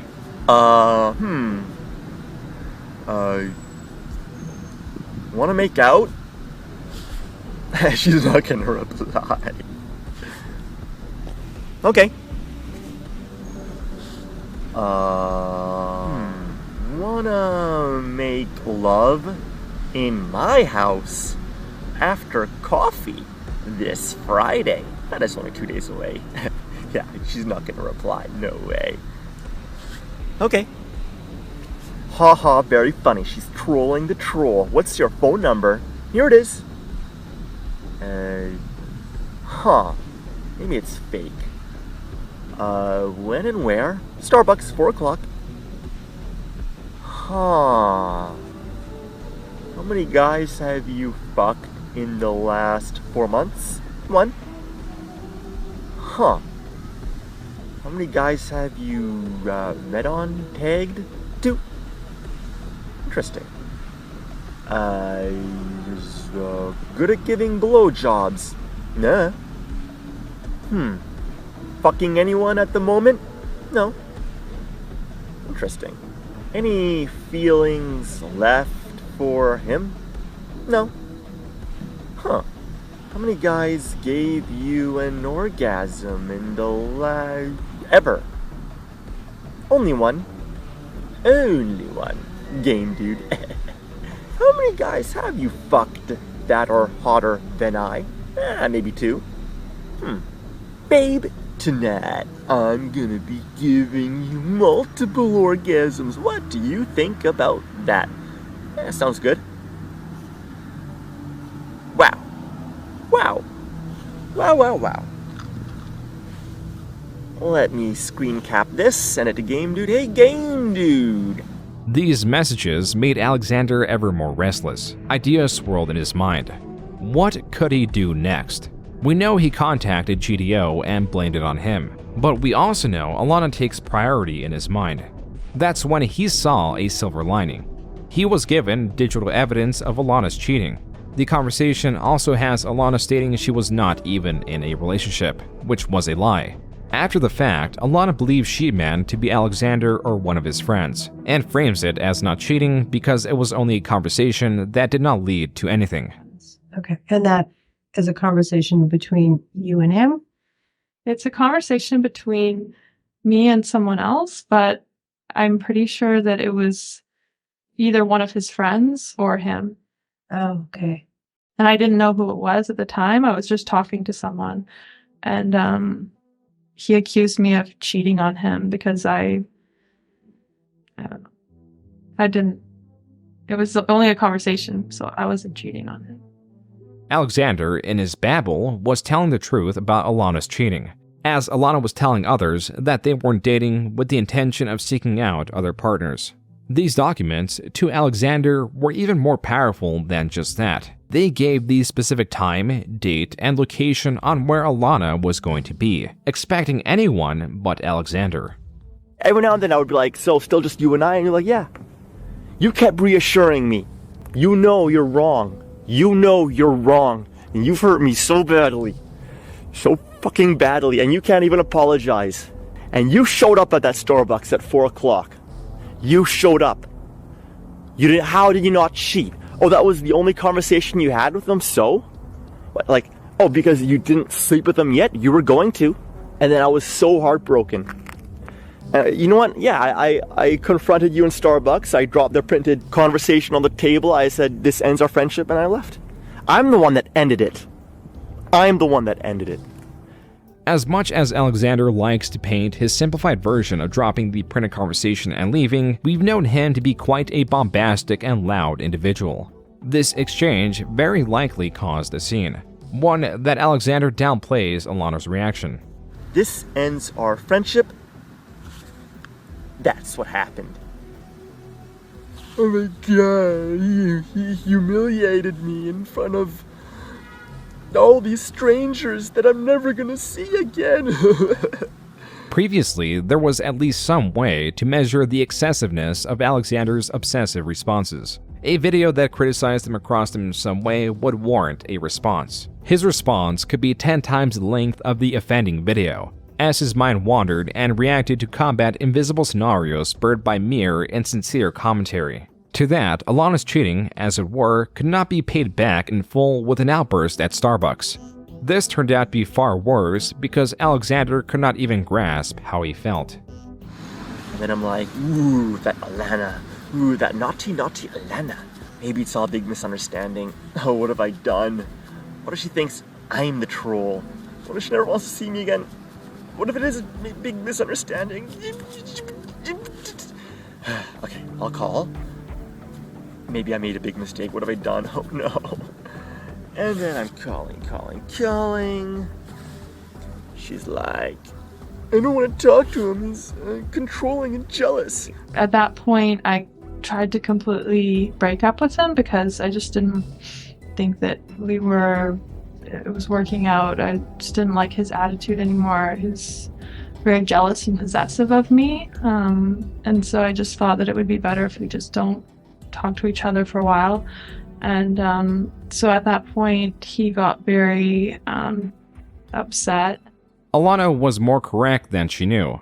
Alexander would not take that answer. He kept calling and expecting a different one. Then what sounds like a friend picks up the phone in her stead.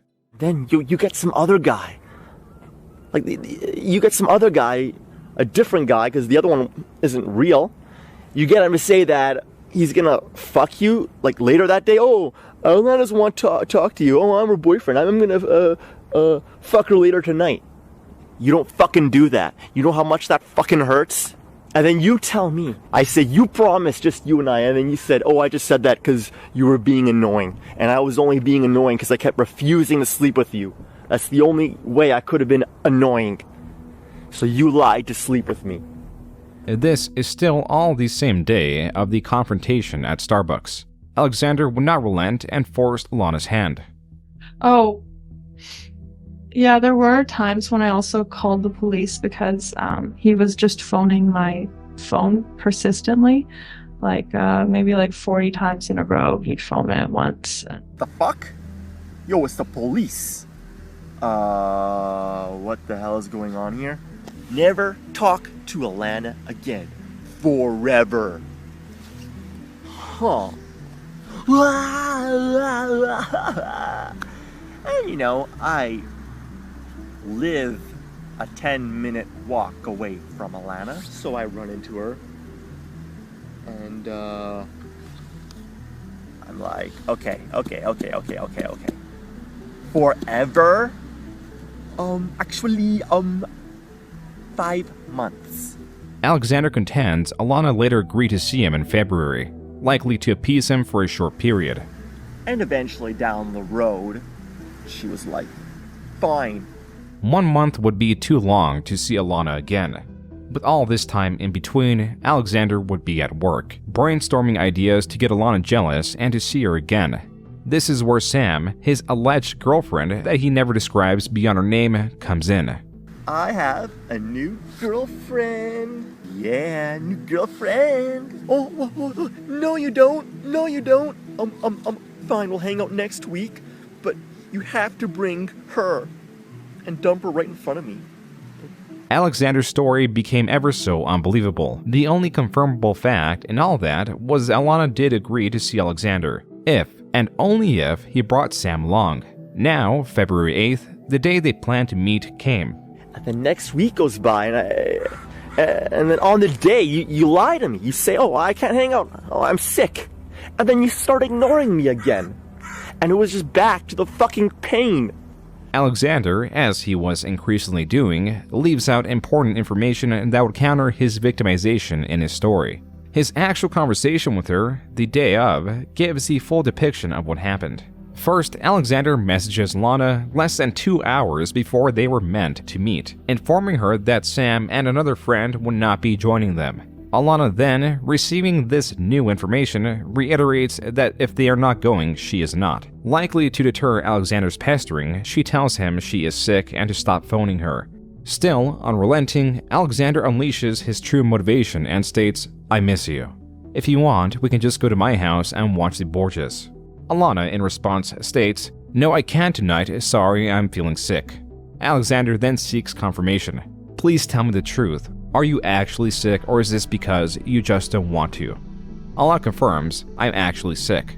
After a short, but a continued back and forth, Alanna's final message demands, still 3 hours into the conversation, quote, stop phoning, I don't want to talk now, unquote, to which Alexander wishes her a good night. With Alanna now refusing Alexander communication and Alexander only knowing escalation, started taking many walks around her neighborhood knowing that her home was the one place she was guaranteed to be, leave, or re-enter. I walked to de-stress, right? I'm fucked. So much confusion. Is she sick, or did she change her mind about wanting to see me again? There's so many questions. I'm still bottling fucking Satan, right? I'm just walking, fucking nighttime, and run into her. And I'm like, Alanna, she left me in the dark. Alanna, like, what is going on? Just tell me, please. Just tell me what is going on. And she's like, I'll call you later. Avoiding me like the fucking plague. Like, I'm fucking going fucking insane. Like, what the fuck, right? She walks away, calling, nothing, calling, nothing. That confrontation was likely the night of February 10th, only 2 days after she refused to meet up with Alexander. The next morning, Alexander repeated this tactic. After 9:30 or 9:40, I thought, I won't run into you again, you're already at school. And then on my way back, it was like 10:15 or something, and then I hear the gate close, and I'm like, what the fuck, holy shit, like, there you were again. Alexander has shown to recall his confrontations with great, albeit selective, detail. The most damning pieces of evidence always appear to be foggy in his memory, like when he possibly hid behind some foliage. Alexander doesn't remember, yet it stands out enough to make a 3D render of what happened. I don't know, there were like some few bushes, short ones in front of me, or so, I don't know, but I can see what it looked like, but no, it was just a misunderstanding. You probably thought I was like hiding under them or something. I don't fucking know. I mean, I don't think I fully hid back. I mean, my memory is a bit foggy. I'm like, okay, I'll hide. Then I was like, nah, it'll be fucking creepy, you know? I was just walking out of my apartment. I think it was to school or something, and then he was behind like a bush or a tree, and I couldn't really see him, but then I hug her, I'm crying, I say I love you, I'm sorry. I thought she was gonna hug me back. He kind of rushed up to me and, kind of put his arms around me and was trying to physically restrain me and then like questioning me. Some guys like, leave her alone.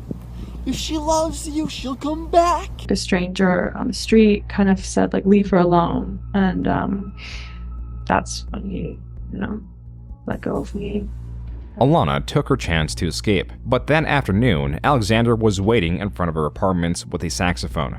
And then me, because I'm an idiot, I grabbed the fucking saxophone, and alright, okay. The third time wasn't a fluke. I waited, around her house with the saxophone. I was like, I'm gonna fucking play a song for her, be all romantic. There she is, I play the sax, I fucking can't even play it, I'm so nervous. And then she walks away, and I'm like, Alanna, blah, blah, blah, buy you anything, blah, blah, blah. I grab her hand, let's just forget about it. She throws my hand away. Like, I'm gonna call the police. I grab the phone away from her, and then she's like, okay, give me back the phone, and then I'll call you today at 9 o'clock. And then, stupid me, I give her back the phone, and then she calls her mom. And my mom actually had to come downstairs, and she was yelling at him to let me go. And then they both start walking away, and then she's like, it's over. I never want to see you again. I fucking fall down to the ground. I'm crying, I say, I just want to die. She says, then die. And then it was like, now's the chance to escape. I got back up, and then I tried to to like keep the door open for a while and just to keep talking, because once that door shuts, that's it. That's fucking. We had to pry like the door. We had to pry him away basically, and it was like I was very upset and it was pretty sad. Like I felt a bit sorry for him because he seemed very, very distraught. And then the door shut, and then just that silence, just fucking kills me. Afterwards, as Alexander was doing much throughout this time, he sent Alanna a lengthy email attempting to win her back, even stating he was no longer seeing Sam. Alanna to this one actually responded, attempting to reach him by saying it's over and she wants to be left alone. Alexander immediately fires back, explaining how his tactics to win her back were backfiring and persisted in wanting to bargain periods of no contact in order to see her again. Then 2 more emails with drastically different tones but of similar length were sent. The first apologizes and the second derides her. To this, Alanna called the police again. Yeah, I think we did call the police that time, yeah. Okay. Never talk to Alanna again. And I'm like, la la la la. And then she's like, yo, talk to the police or you might get a restraining order against you. And I'm like, la la la la la. Like, I never want to, like, what the fuck?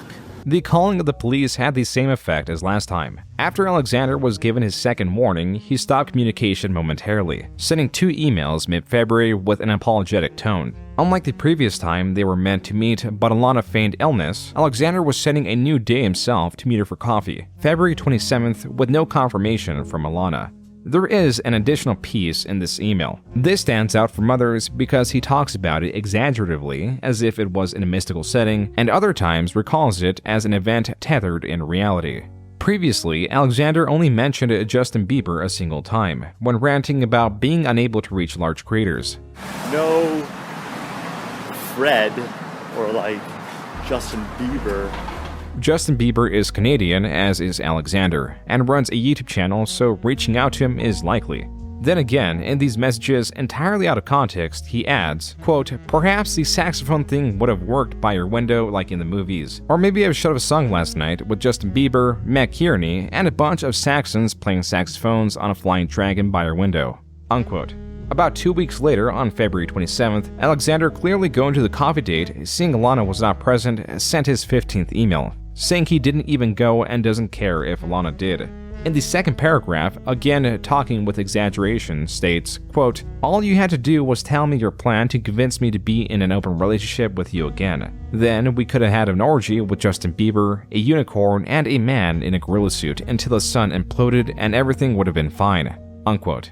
As much as Alexander enjoys pretending he doesn't care, that was betrayed by the fact that this message, being 5 paragraphs in length, was the length of an essay and was his longest email to Alanna yet. And if these were the only mentions of Justin Bieber, his story would be slightly more cohesive. Yet he brings him up in his rants alongside other achievements and trophies that were meant to win back Alanna. Alanna, wanna be in a movie? Alanna, I've got a boat! Alanna, Justin Bieber! He's my best friend now! Then there is this time Alexander states he sent Justin Bieber over to Alanna's apartment. So, as Alanna walked home, Justin Bieber came out of nowhere.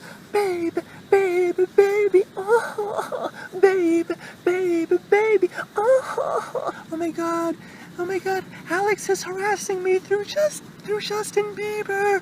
What are you doing here? Oh my god, that's what I'm calling the police. Mom, I just want you to know that Alex sent Justin Bieber over to my house to harass me, and I just want to inform you of his behavior. This is how Pelswick and Aciliary respectively reacted to that information. Oh, that's weird. That's fucking weird. I call bullshit instantly. The bit of Alanna contacting Alexander's mother was true, and was done through Facebook. This took place on March 2nd. Additionally, on March 2nd, LuigiMan5555, one of Alexander's aliases on the forum section of VGCharts.com, a video game sales tracking website, created a thread asking, "Did my girlfriend cheat on me?" retelling the conversation between Alanna and Sheepman.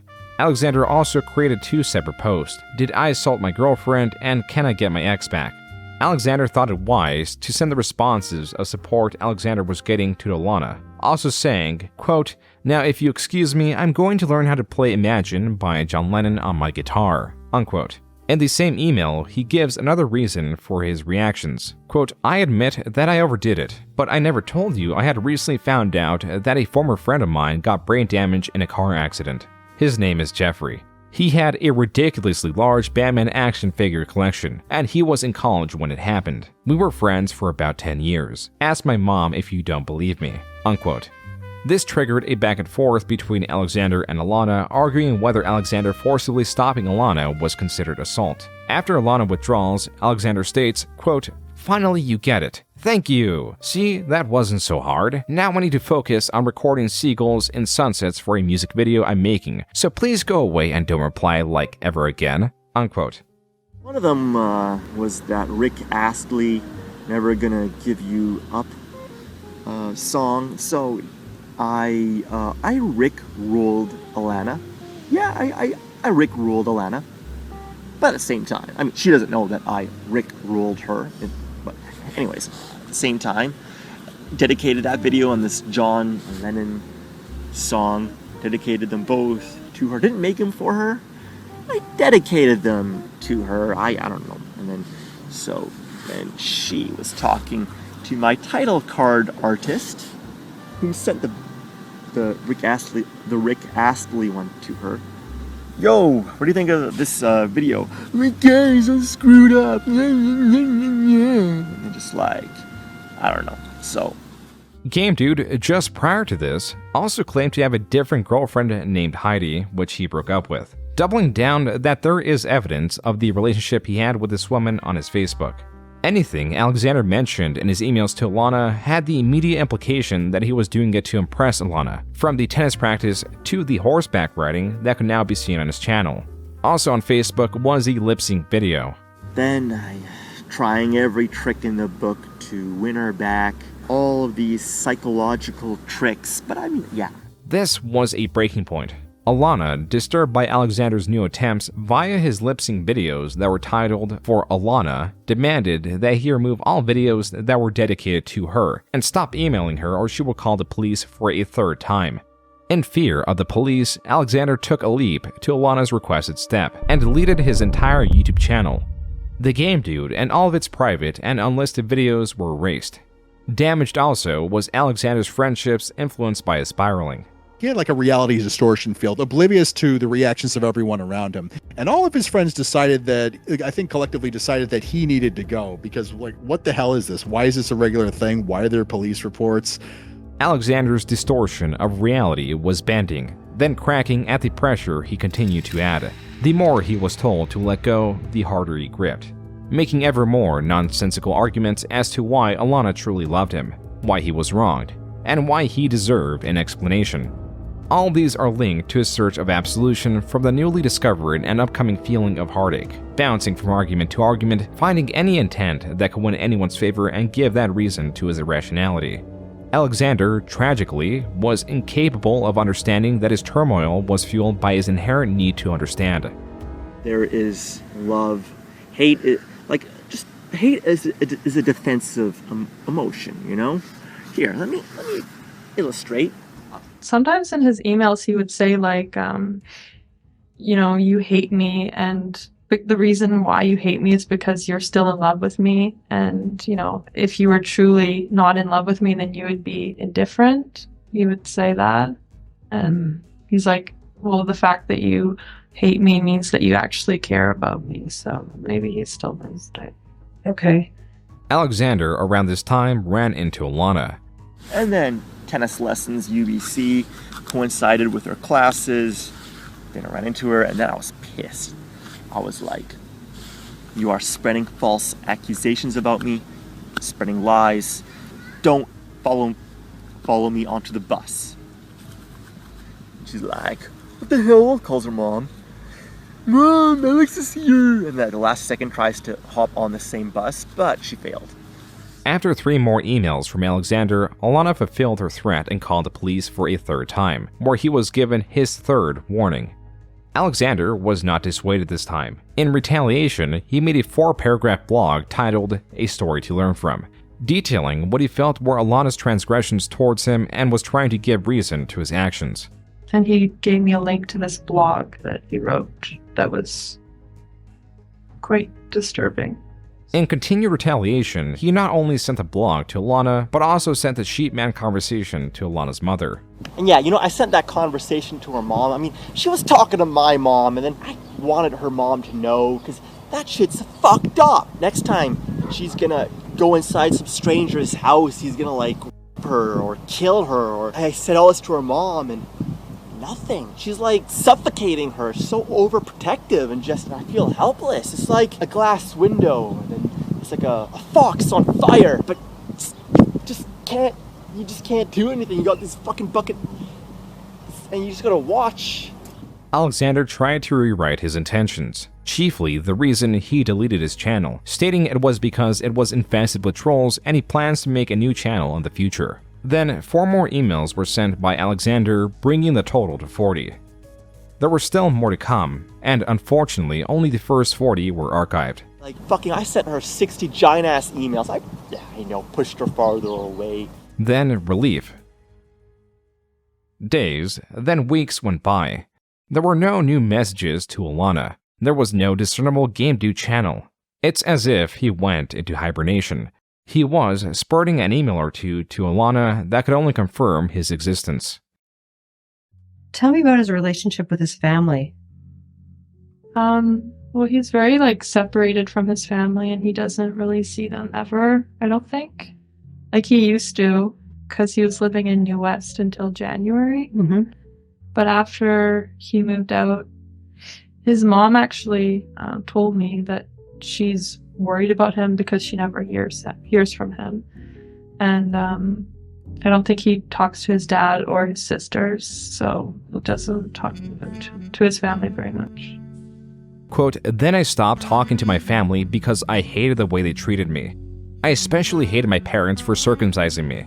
It's a horrible surgery and it actually causes brain damage. They robbed me of something that belonged to me. My own body disgusts me. Unquote. And my family, I never want to see him again either. Especially my parents circumcising me. No. Fuck you. That was mine. Fuck you. Fucking what? Strapping my legs apart when I was a baby? What the fuck? At that point, I just wanted to live peacefully. I lived so close to her area, I just wanted to live peacefully in the same area, that's it! Circumcision is the one specific reason Alexander ever gives for distancing himself from his parents. His mother had tried various forms of communication to contact him. Alexander was ignoring her at every opportunity. Where was Alexander? Viewers lost their only window when he deleted his channel that, per the last video, directed to Alanna, bled with desperation. Now elusive online, in the real world, he was more visible than he had ever been. Apparent by his new channel that, besides using his real name, offered no desire of discovery. Just by searching up his name, I found him. At first, I wasn't sure if it was him or not, because a lot of the videos he's not in specifically, he's just filming something. But then, as I kept watching them, I'm like, oh, okay, yeah, it is Alex behind the camera doing this. Well, the most common thing that he would upload was just stuff that he would film outside, like birds or animals or whatever. That was the vast majority of his content initially. There were many videos of animals, as if Alexander was starting a collection of videos documenting their presence. These had one more titles: Puppy, Kitty, Lizard, saved from the Al the Great prefix that was in all of his videos. Some stand out, not so much because of Alexander's interactions, but his editing choices. He's a good boy. Yeah, he's a good boy. Why are you so cute? Alexander was in public, wandering the streets, visiting parks, possibly more than he had ever been. The crows were quite persistent throughout this time. There was a video uploaded around this time that could explain some of the relationship between Alexander and the crows, seeing as how they can remember faces, and Alexander frequented the area that he captured this crow. That crow's psycho! Killer crows, man. And there's a hurt crow over there. Someone should call a vet or something. See? Right there. Right there. Wow, pathetic.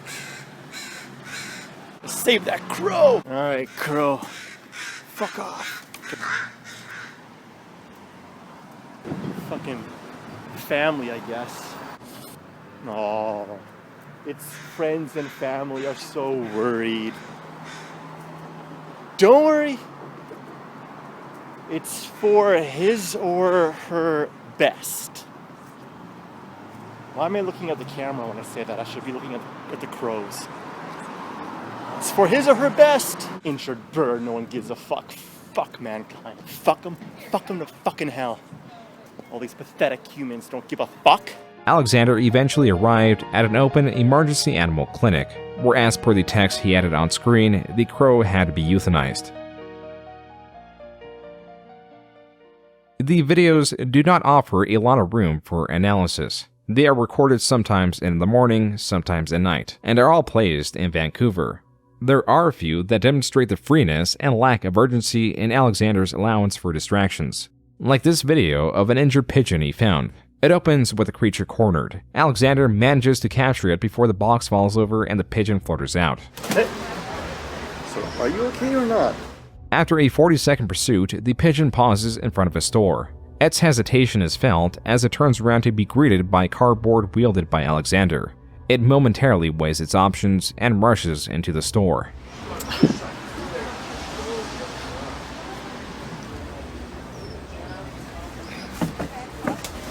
What? Uh-oh. Yep. Here. I'll get her out. Get out. Alexander immobilizes the beast and then goes outside to retrieve the other piece of cardboard. The store owner and a patron in conversation pay no mind to the scene. Alexander, with the pigeon now secured, brings it with him on the bus. He departs and heads towards an animal hospital where he leaves the pigeon in their care. Where did you find it? As expected, Alexander continued his recordings of animals with one-word titles.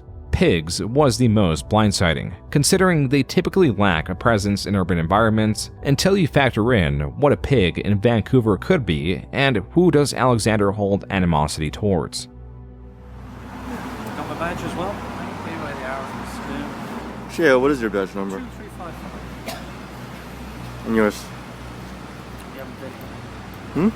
You can read, right?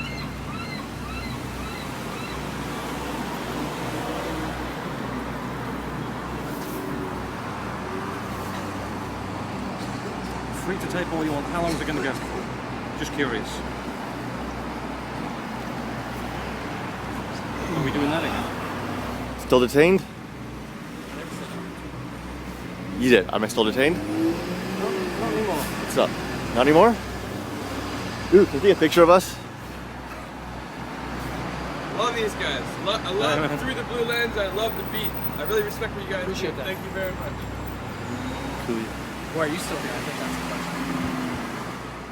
Free to leave. Because this is a bit entertaining now. Not detaining you at all. Free to leave. Cool. Alright. Adios.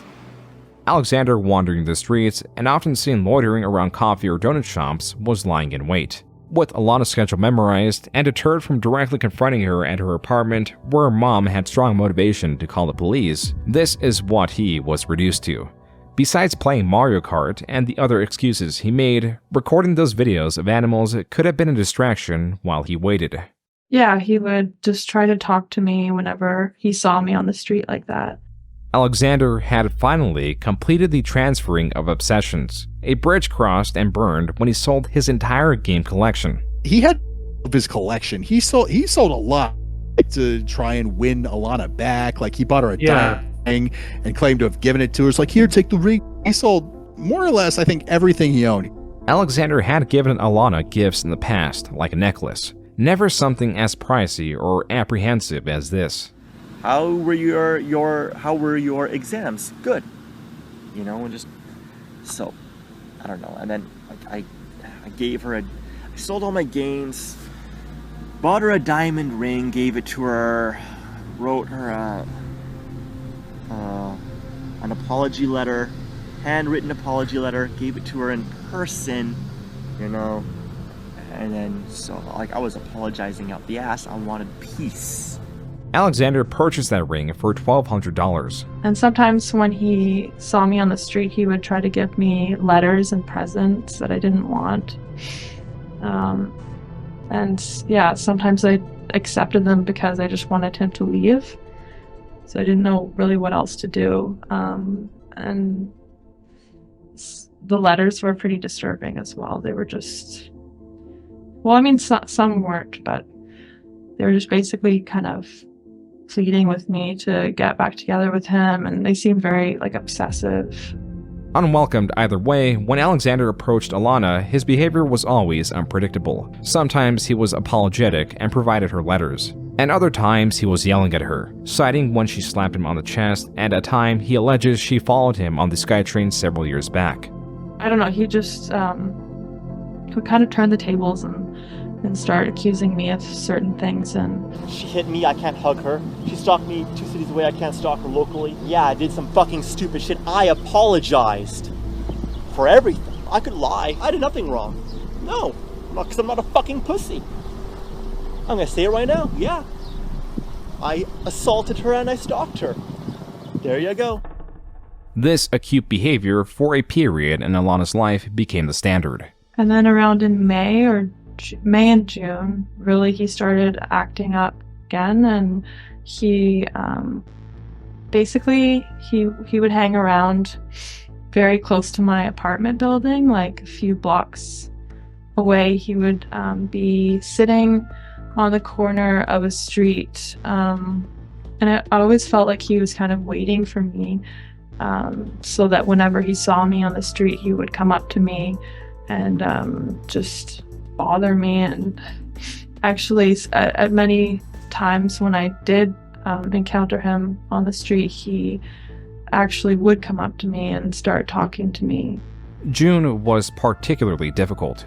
Alanna's mother stated that she saw Alexander near her residence on the 3rd, 4th, 5th, 6th, 7th, 9th, and 10th. The few days that were missing in the order were days she avoided the route she normally spotted Alexander through. The times Alexander followed Alanna off her bus to her apartment, he would pause at the gate and shout at her for an explanation or request that they got back together. The neighbors, accustomed to this, would shout back at Alexander, telling him to go away. By this time, Alanna finally got back to Alexander's mother, stating, quote, "Alex is living around my neighborhood and is constantly sitting outside my apartment building. I see him a lot whenever I go outside. I don't know where he works, and I don't think he does. He is always on the streets. He emails me frequently and has tried to talk to me and sometimes forces presents or letters on me when I go outside. I am." Unquote. The image cuts off from here. And then you just kept spreading false accusations. You were talking to one of my fans, my mom, and just saying all these things about me, and you just wouldn't stop. This has also reached its breaking point. Walking. I'm blowing my nose. Allergies. You know, next thing you know, I hear a voice. Ew, that's disgusting. And I'm like, what the fuck? I look up, and who do I see? Alanna right in front of me, just standing there, waiting, looming from the darkness. And the second I go to defend myself, but she's like, "Don't follow me." And then I'm like, "No, fuck you. You're not playing that fucking game. I'm gonna defend myself." And then I'm like, "You are walking the same direction I'm walking." So I was like, "Leave me alone." I apologized, and then her mom with her fox ears comes out of nowhere. "Get inside the house," like I'm some kind of, serial killer. So, and then I said, "Were you going to sleep with him?" Thank you, the police. Hi, I have an issue with someone who's stalking me. Okay, are they with you right now? No, I'm in my house right now. I'm safe right now. Okay. But he like basically followed me home when I got off the bus from work, and then kind of followed me to my house. The police could not find Alexander. They did, however, inform Alanna and her mother that these were significant grounds for criminal charges against Alexander, something that they were delaying doing in the hopes that it would go away. But now, Alanna and her mother agreed to press charges. All they needed to do was write up their statements and submit them the following day. Still, the date of the incident, the police search continued later that night. At 11 p.m., they spotted someone that matched Alexander's description. Next thing you know, police up my ass.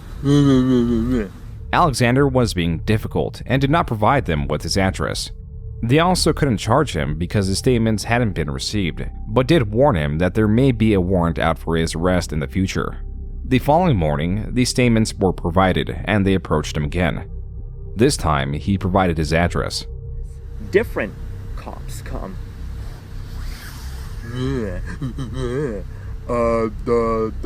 And like this is the next day, right? Now you have to tell us where you live or we are going to arrest you. So now, looking back, they lied to trick me into believing that they wanted an excuse, Again, Alexander was not arrested and was more furious than deterred. This is when he sent her an email blackmailing her. So I said, stop, or I'm going to send that tag conversation to all of your friends. Threat? Yes, but it was justified because the police weren't doing shit. I told her to leave me alone. She didn't listen. That was at the start of July. Also, Alanna's mother called the police saying she observed Alexander being near her residence, and then the police spotted him. But Alanna's mother didn't respond to their call, so they dropped it. The following day, the cops were observing him. They saw him go from coffee shop where he had purchased nothing to a McDonald's patio where he again had purchased nothing, wearing the same clothes from the day before. He was in clear view of one of Alanna's bus stops. The officers went in to arrest him. Police up my fucking ass, arrested me, threw me in jail. Gotta go to court now and shit. In jail there's like this Chinese guy who was just like totally batshit insane. He's like fucking huddling inside his shirt like a turtle. Felt bad for him, gave him my apple. Like my brain is... Alexander was released the following day after a psychological assessment where something was possibly rediscovered.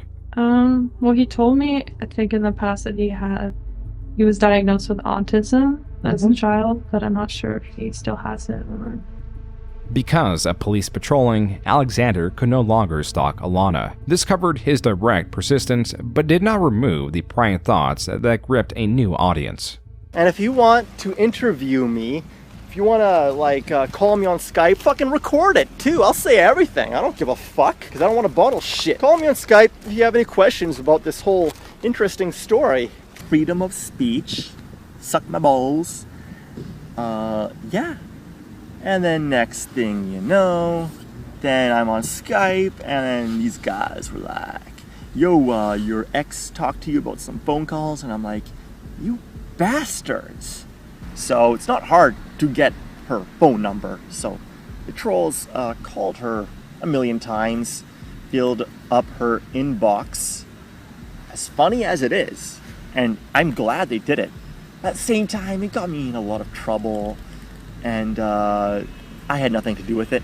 Yeah, it was like at 12 a.m., a bit past 12 a.m., and I just got a lot of phone calls in a row, blocked calls from, I didn't pick up, but I heard the message, and it was from people, I don't think it was him, but it was other people talking about him and talking about how he was here, like with them crying, and how he was really upset, and they were also mentioning that ring that he gave me, saying that he had, sold a lot of things to get the ring, and that it was really mean of me to be ignoring him when he had done that.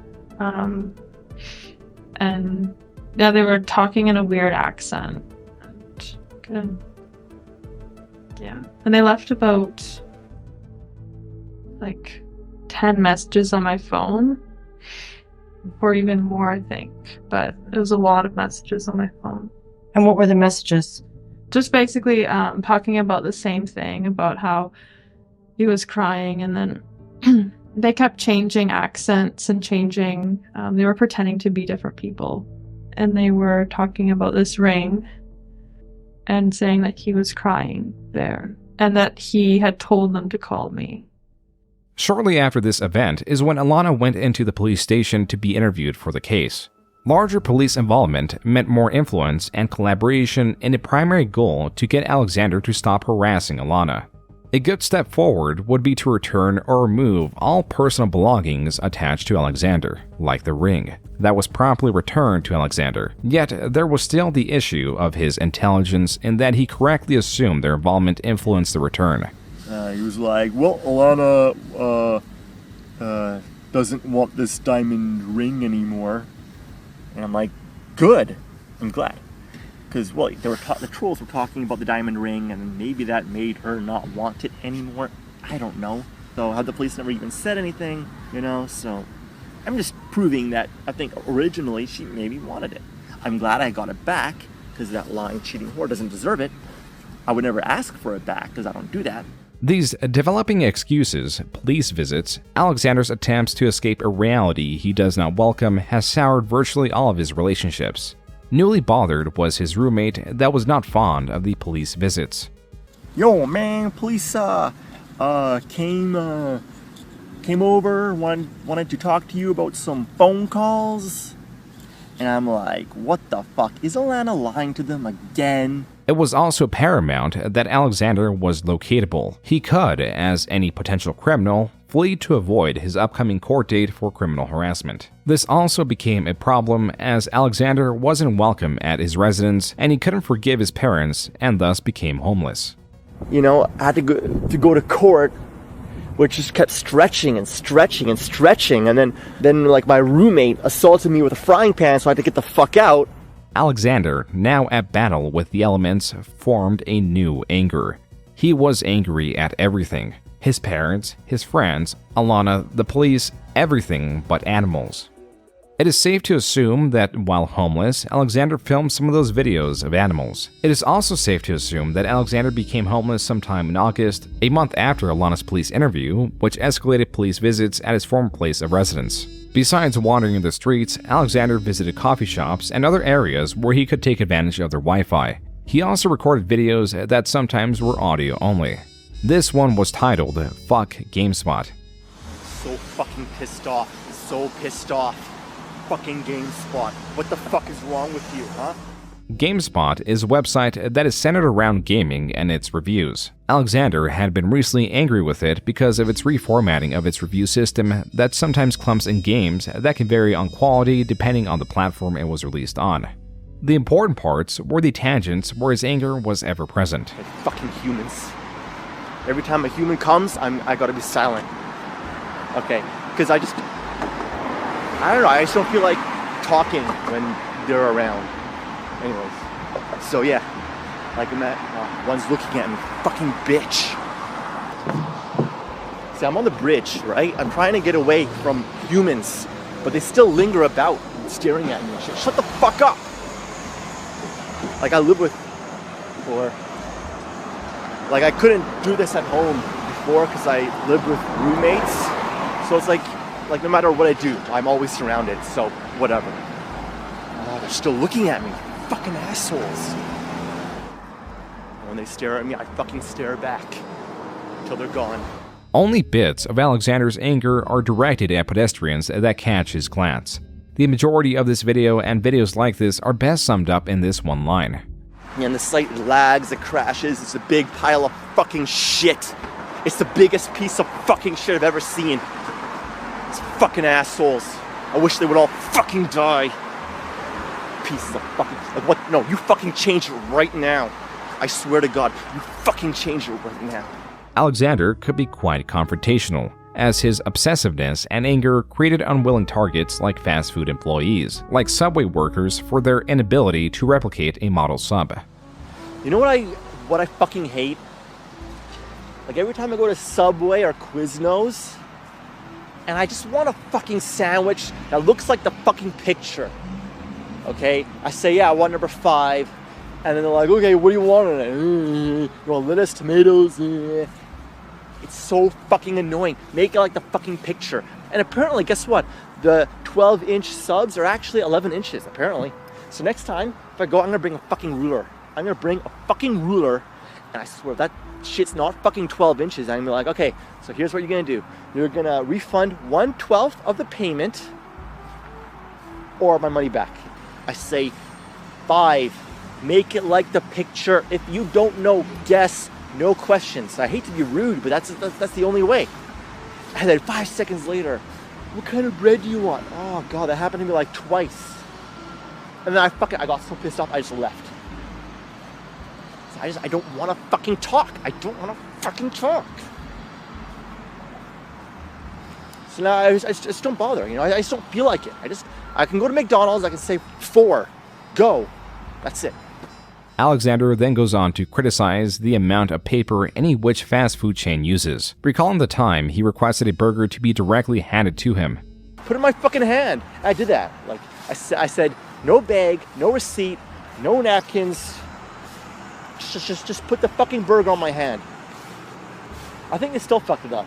These reviews are akin to his game reviews, but those have not entirely lost his interest because he was still making rants about games or their genres. God, I can't work with the illogicality of this fucking planet. I can't. I hate it when they do that. They just put out of place shit in these awesome games. Like those fucking knees. Jesus fuck, I want to fucking skin them alive, those sons of... Alexander, wandering the streets, often inserts himself into the confrontations of others with little context. There's always a strong sense of hostility in any of these videos, like this, in the aftermath of a fight where Alexander is nearly in one of his own.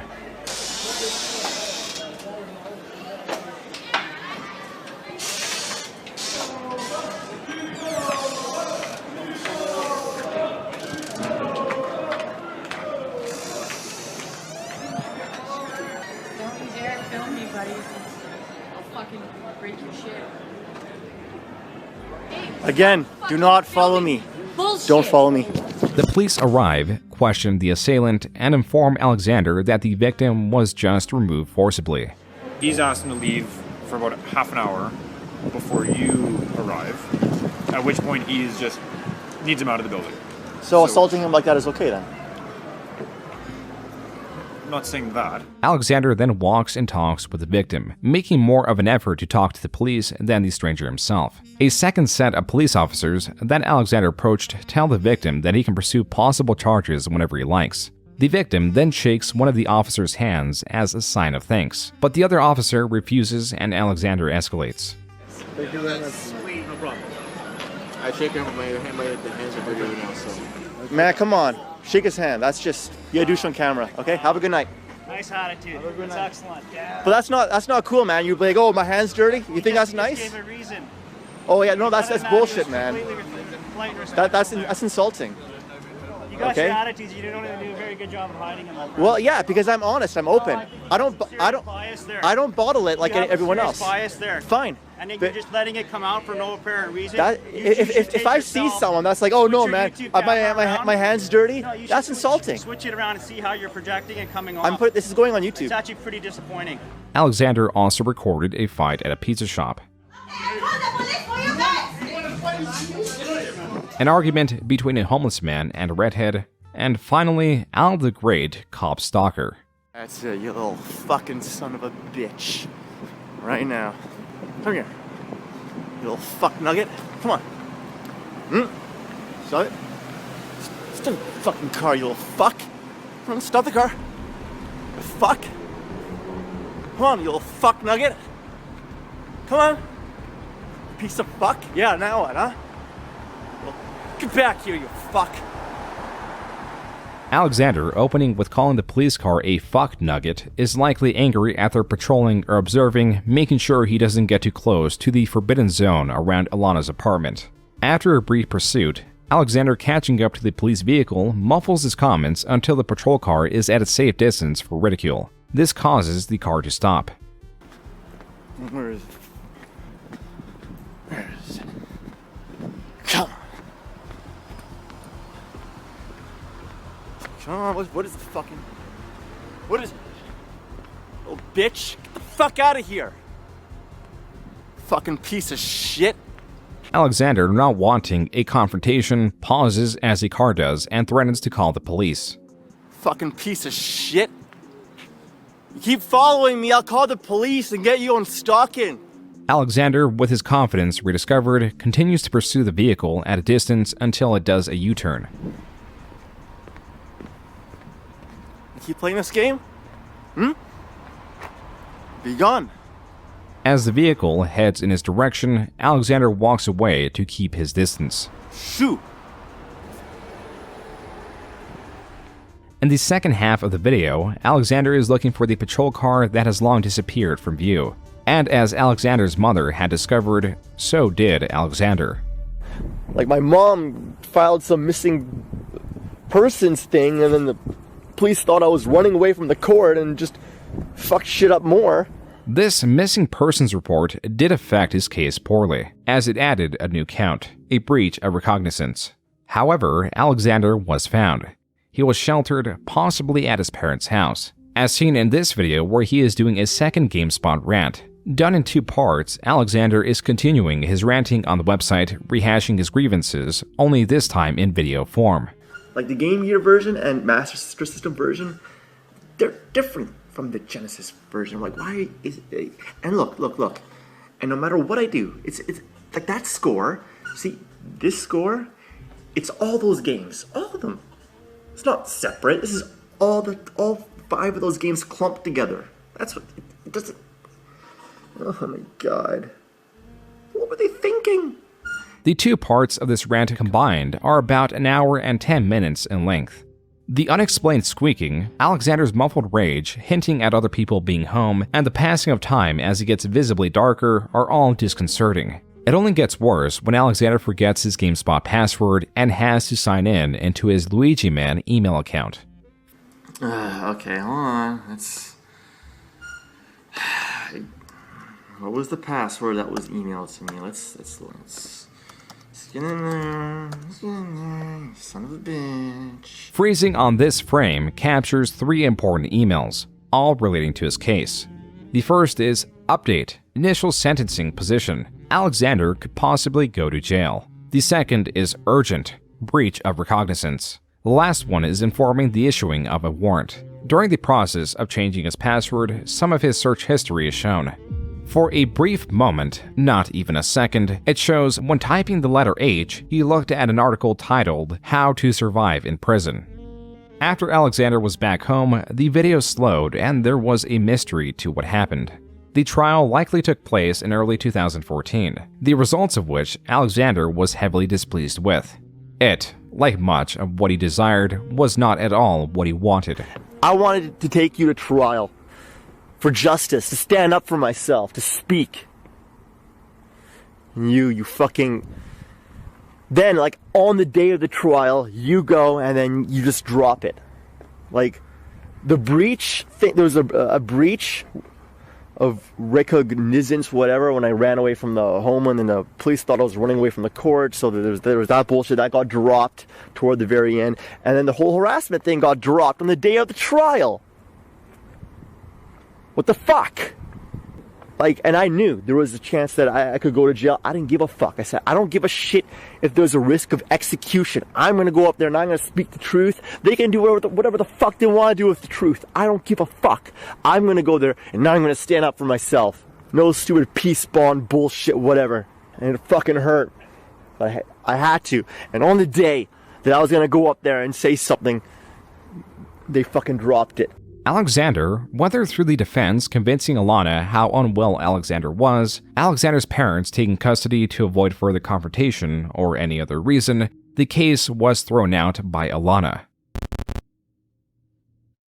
Right after, Alexander recorded this video that was titled, Al the Great, Last Message to Cheating Girlfriend. And today, I wanted to go to court and just,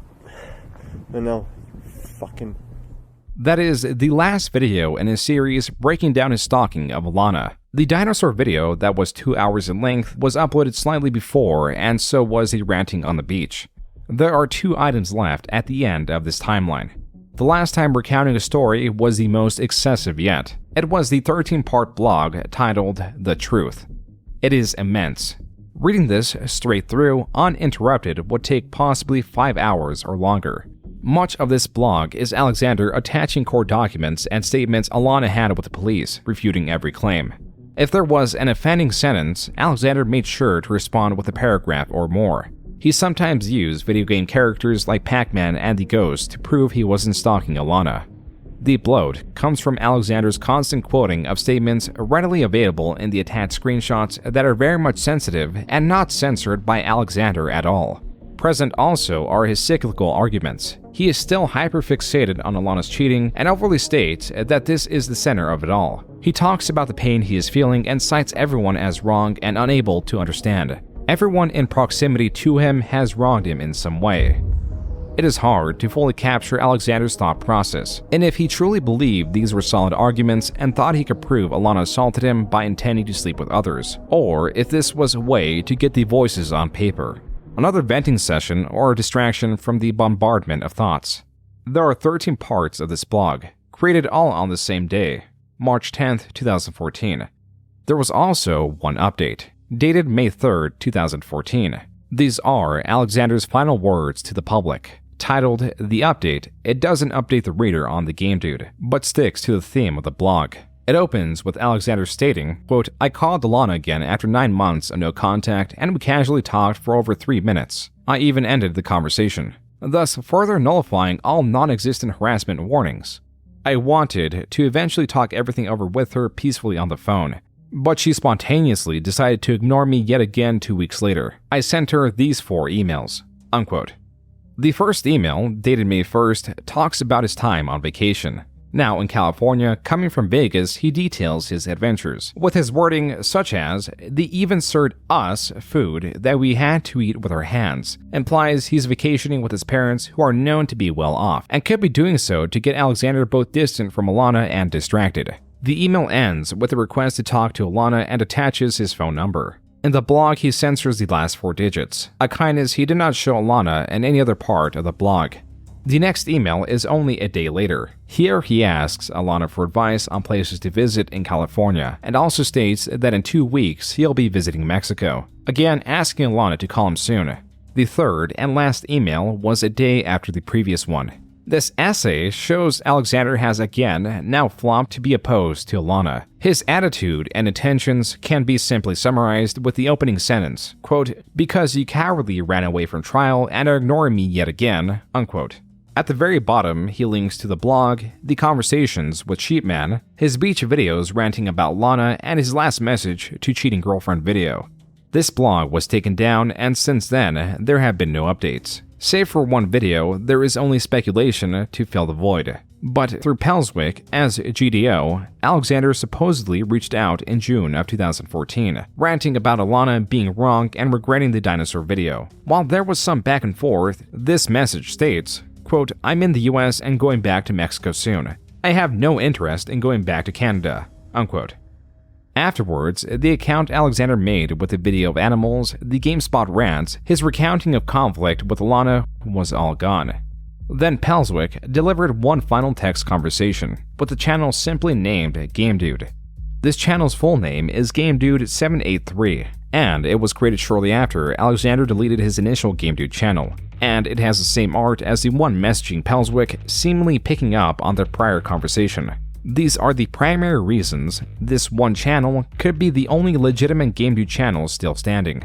It was this thumbnail as well, so that actually leads me to believe even more that this probably was his channel.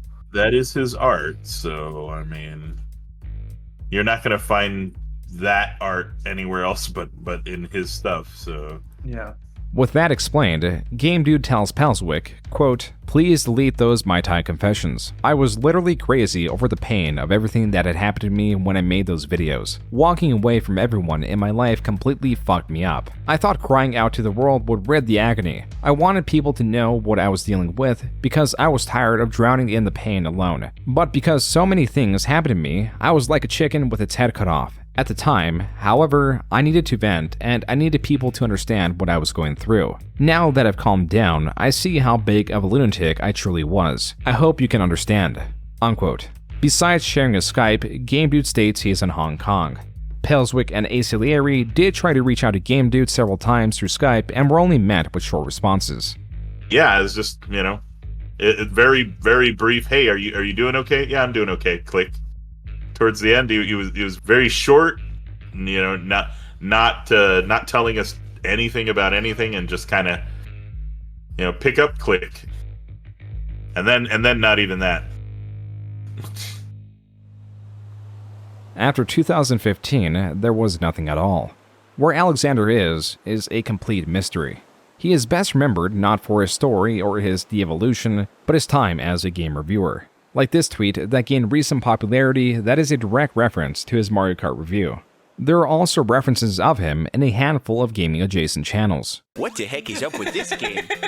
Are those paintings or windows? Geez, game designers, make up your minds. Oh, okay, so this is Mickey Mousecapade. Right before we started, Aaron and I were watching a walkthrough where one of those guys was doing like one of those fake-ass like angry video game nerd voices, and now Aaron can't stop doing it. And it's cracking my shit up. That was the Game Grumps, a popular channel playing Mickey Mousecapade. The video was released in July of 2013. With the pair having such a good time riffing on a reviewer, naturally the audience would want to find the review they were referencing. That's when Game Dude, or at least the channel we assumed to be his, uploaded his old review of Mickey Mousecapade under Game Dude, Mickey Mousecapade, AVG and parody, the video Game Grumps watched, where he makes the same comments about the lamps looking like hand grenades. There's even Adventure Island's Invincibility Fairy and lights that look like grenades. In 2015, a Redditor on the Game Grumps subreddit asked if Aaron, of the Game Grumps, discovered Game Dude through JonTron referencing him. Aaron replies, quote, "I'm gonna be completely honest, that wasn't the guy who did the Mickey Mousecapade review I was making fun of," unquote.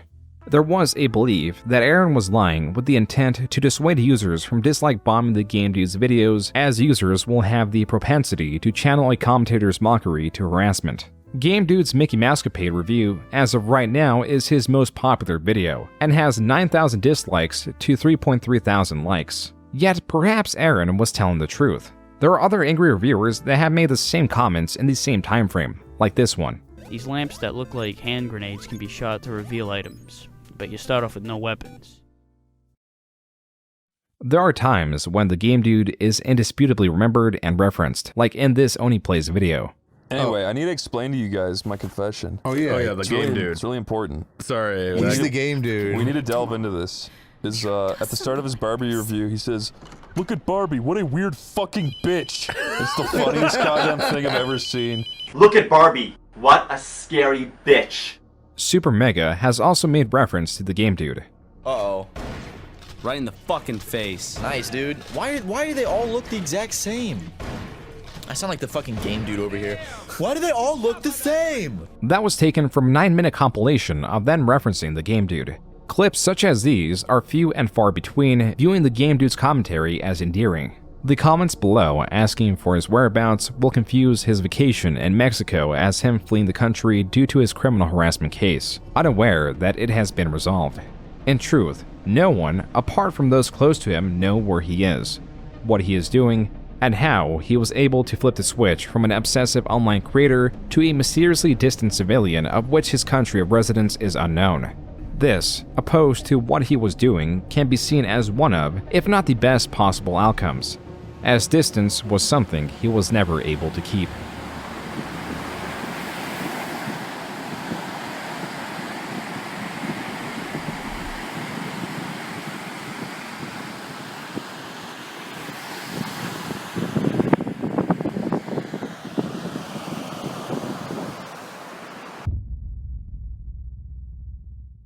I am the Game Dude, I am so rude. I am a gamer with a bad attitude. I play the games that brought mankind to shame. They insult the brain because they are so lame.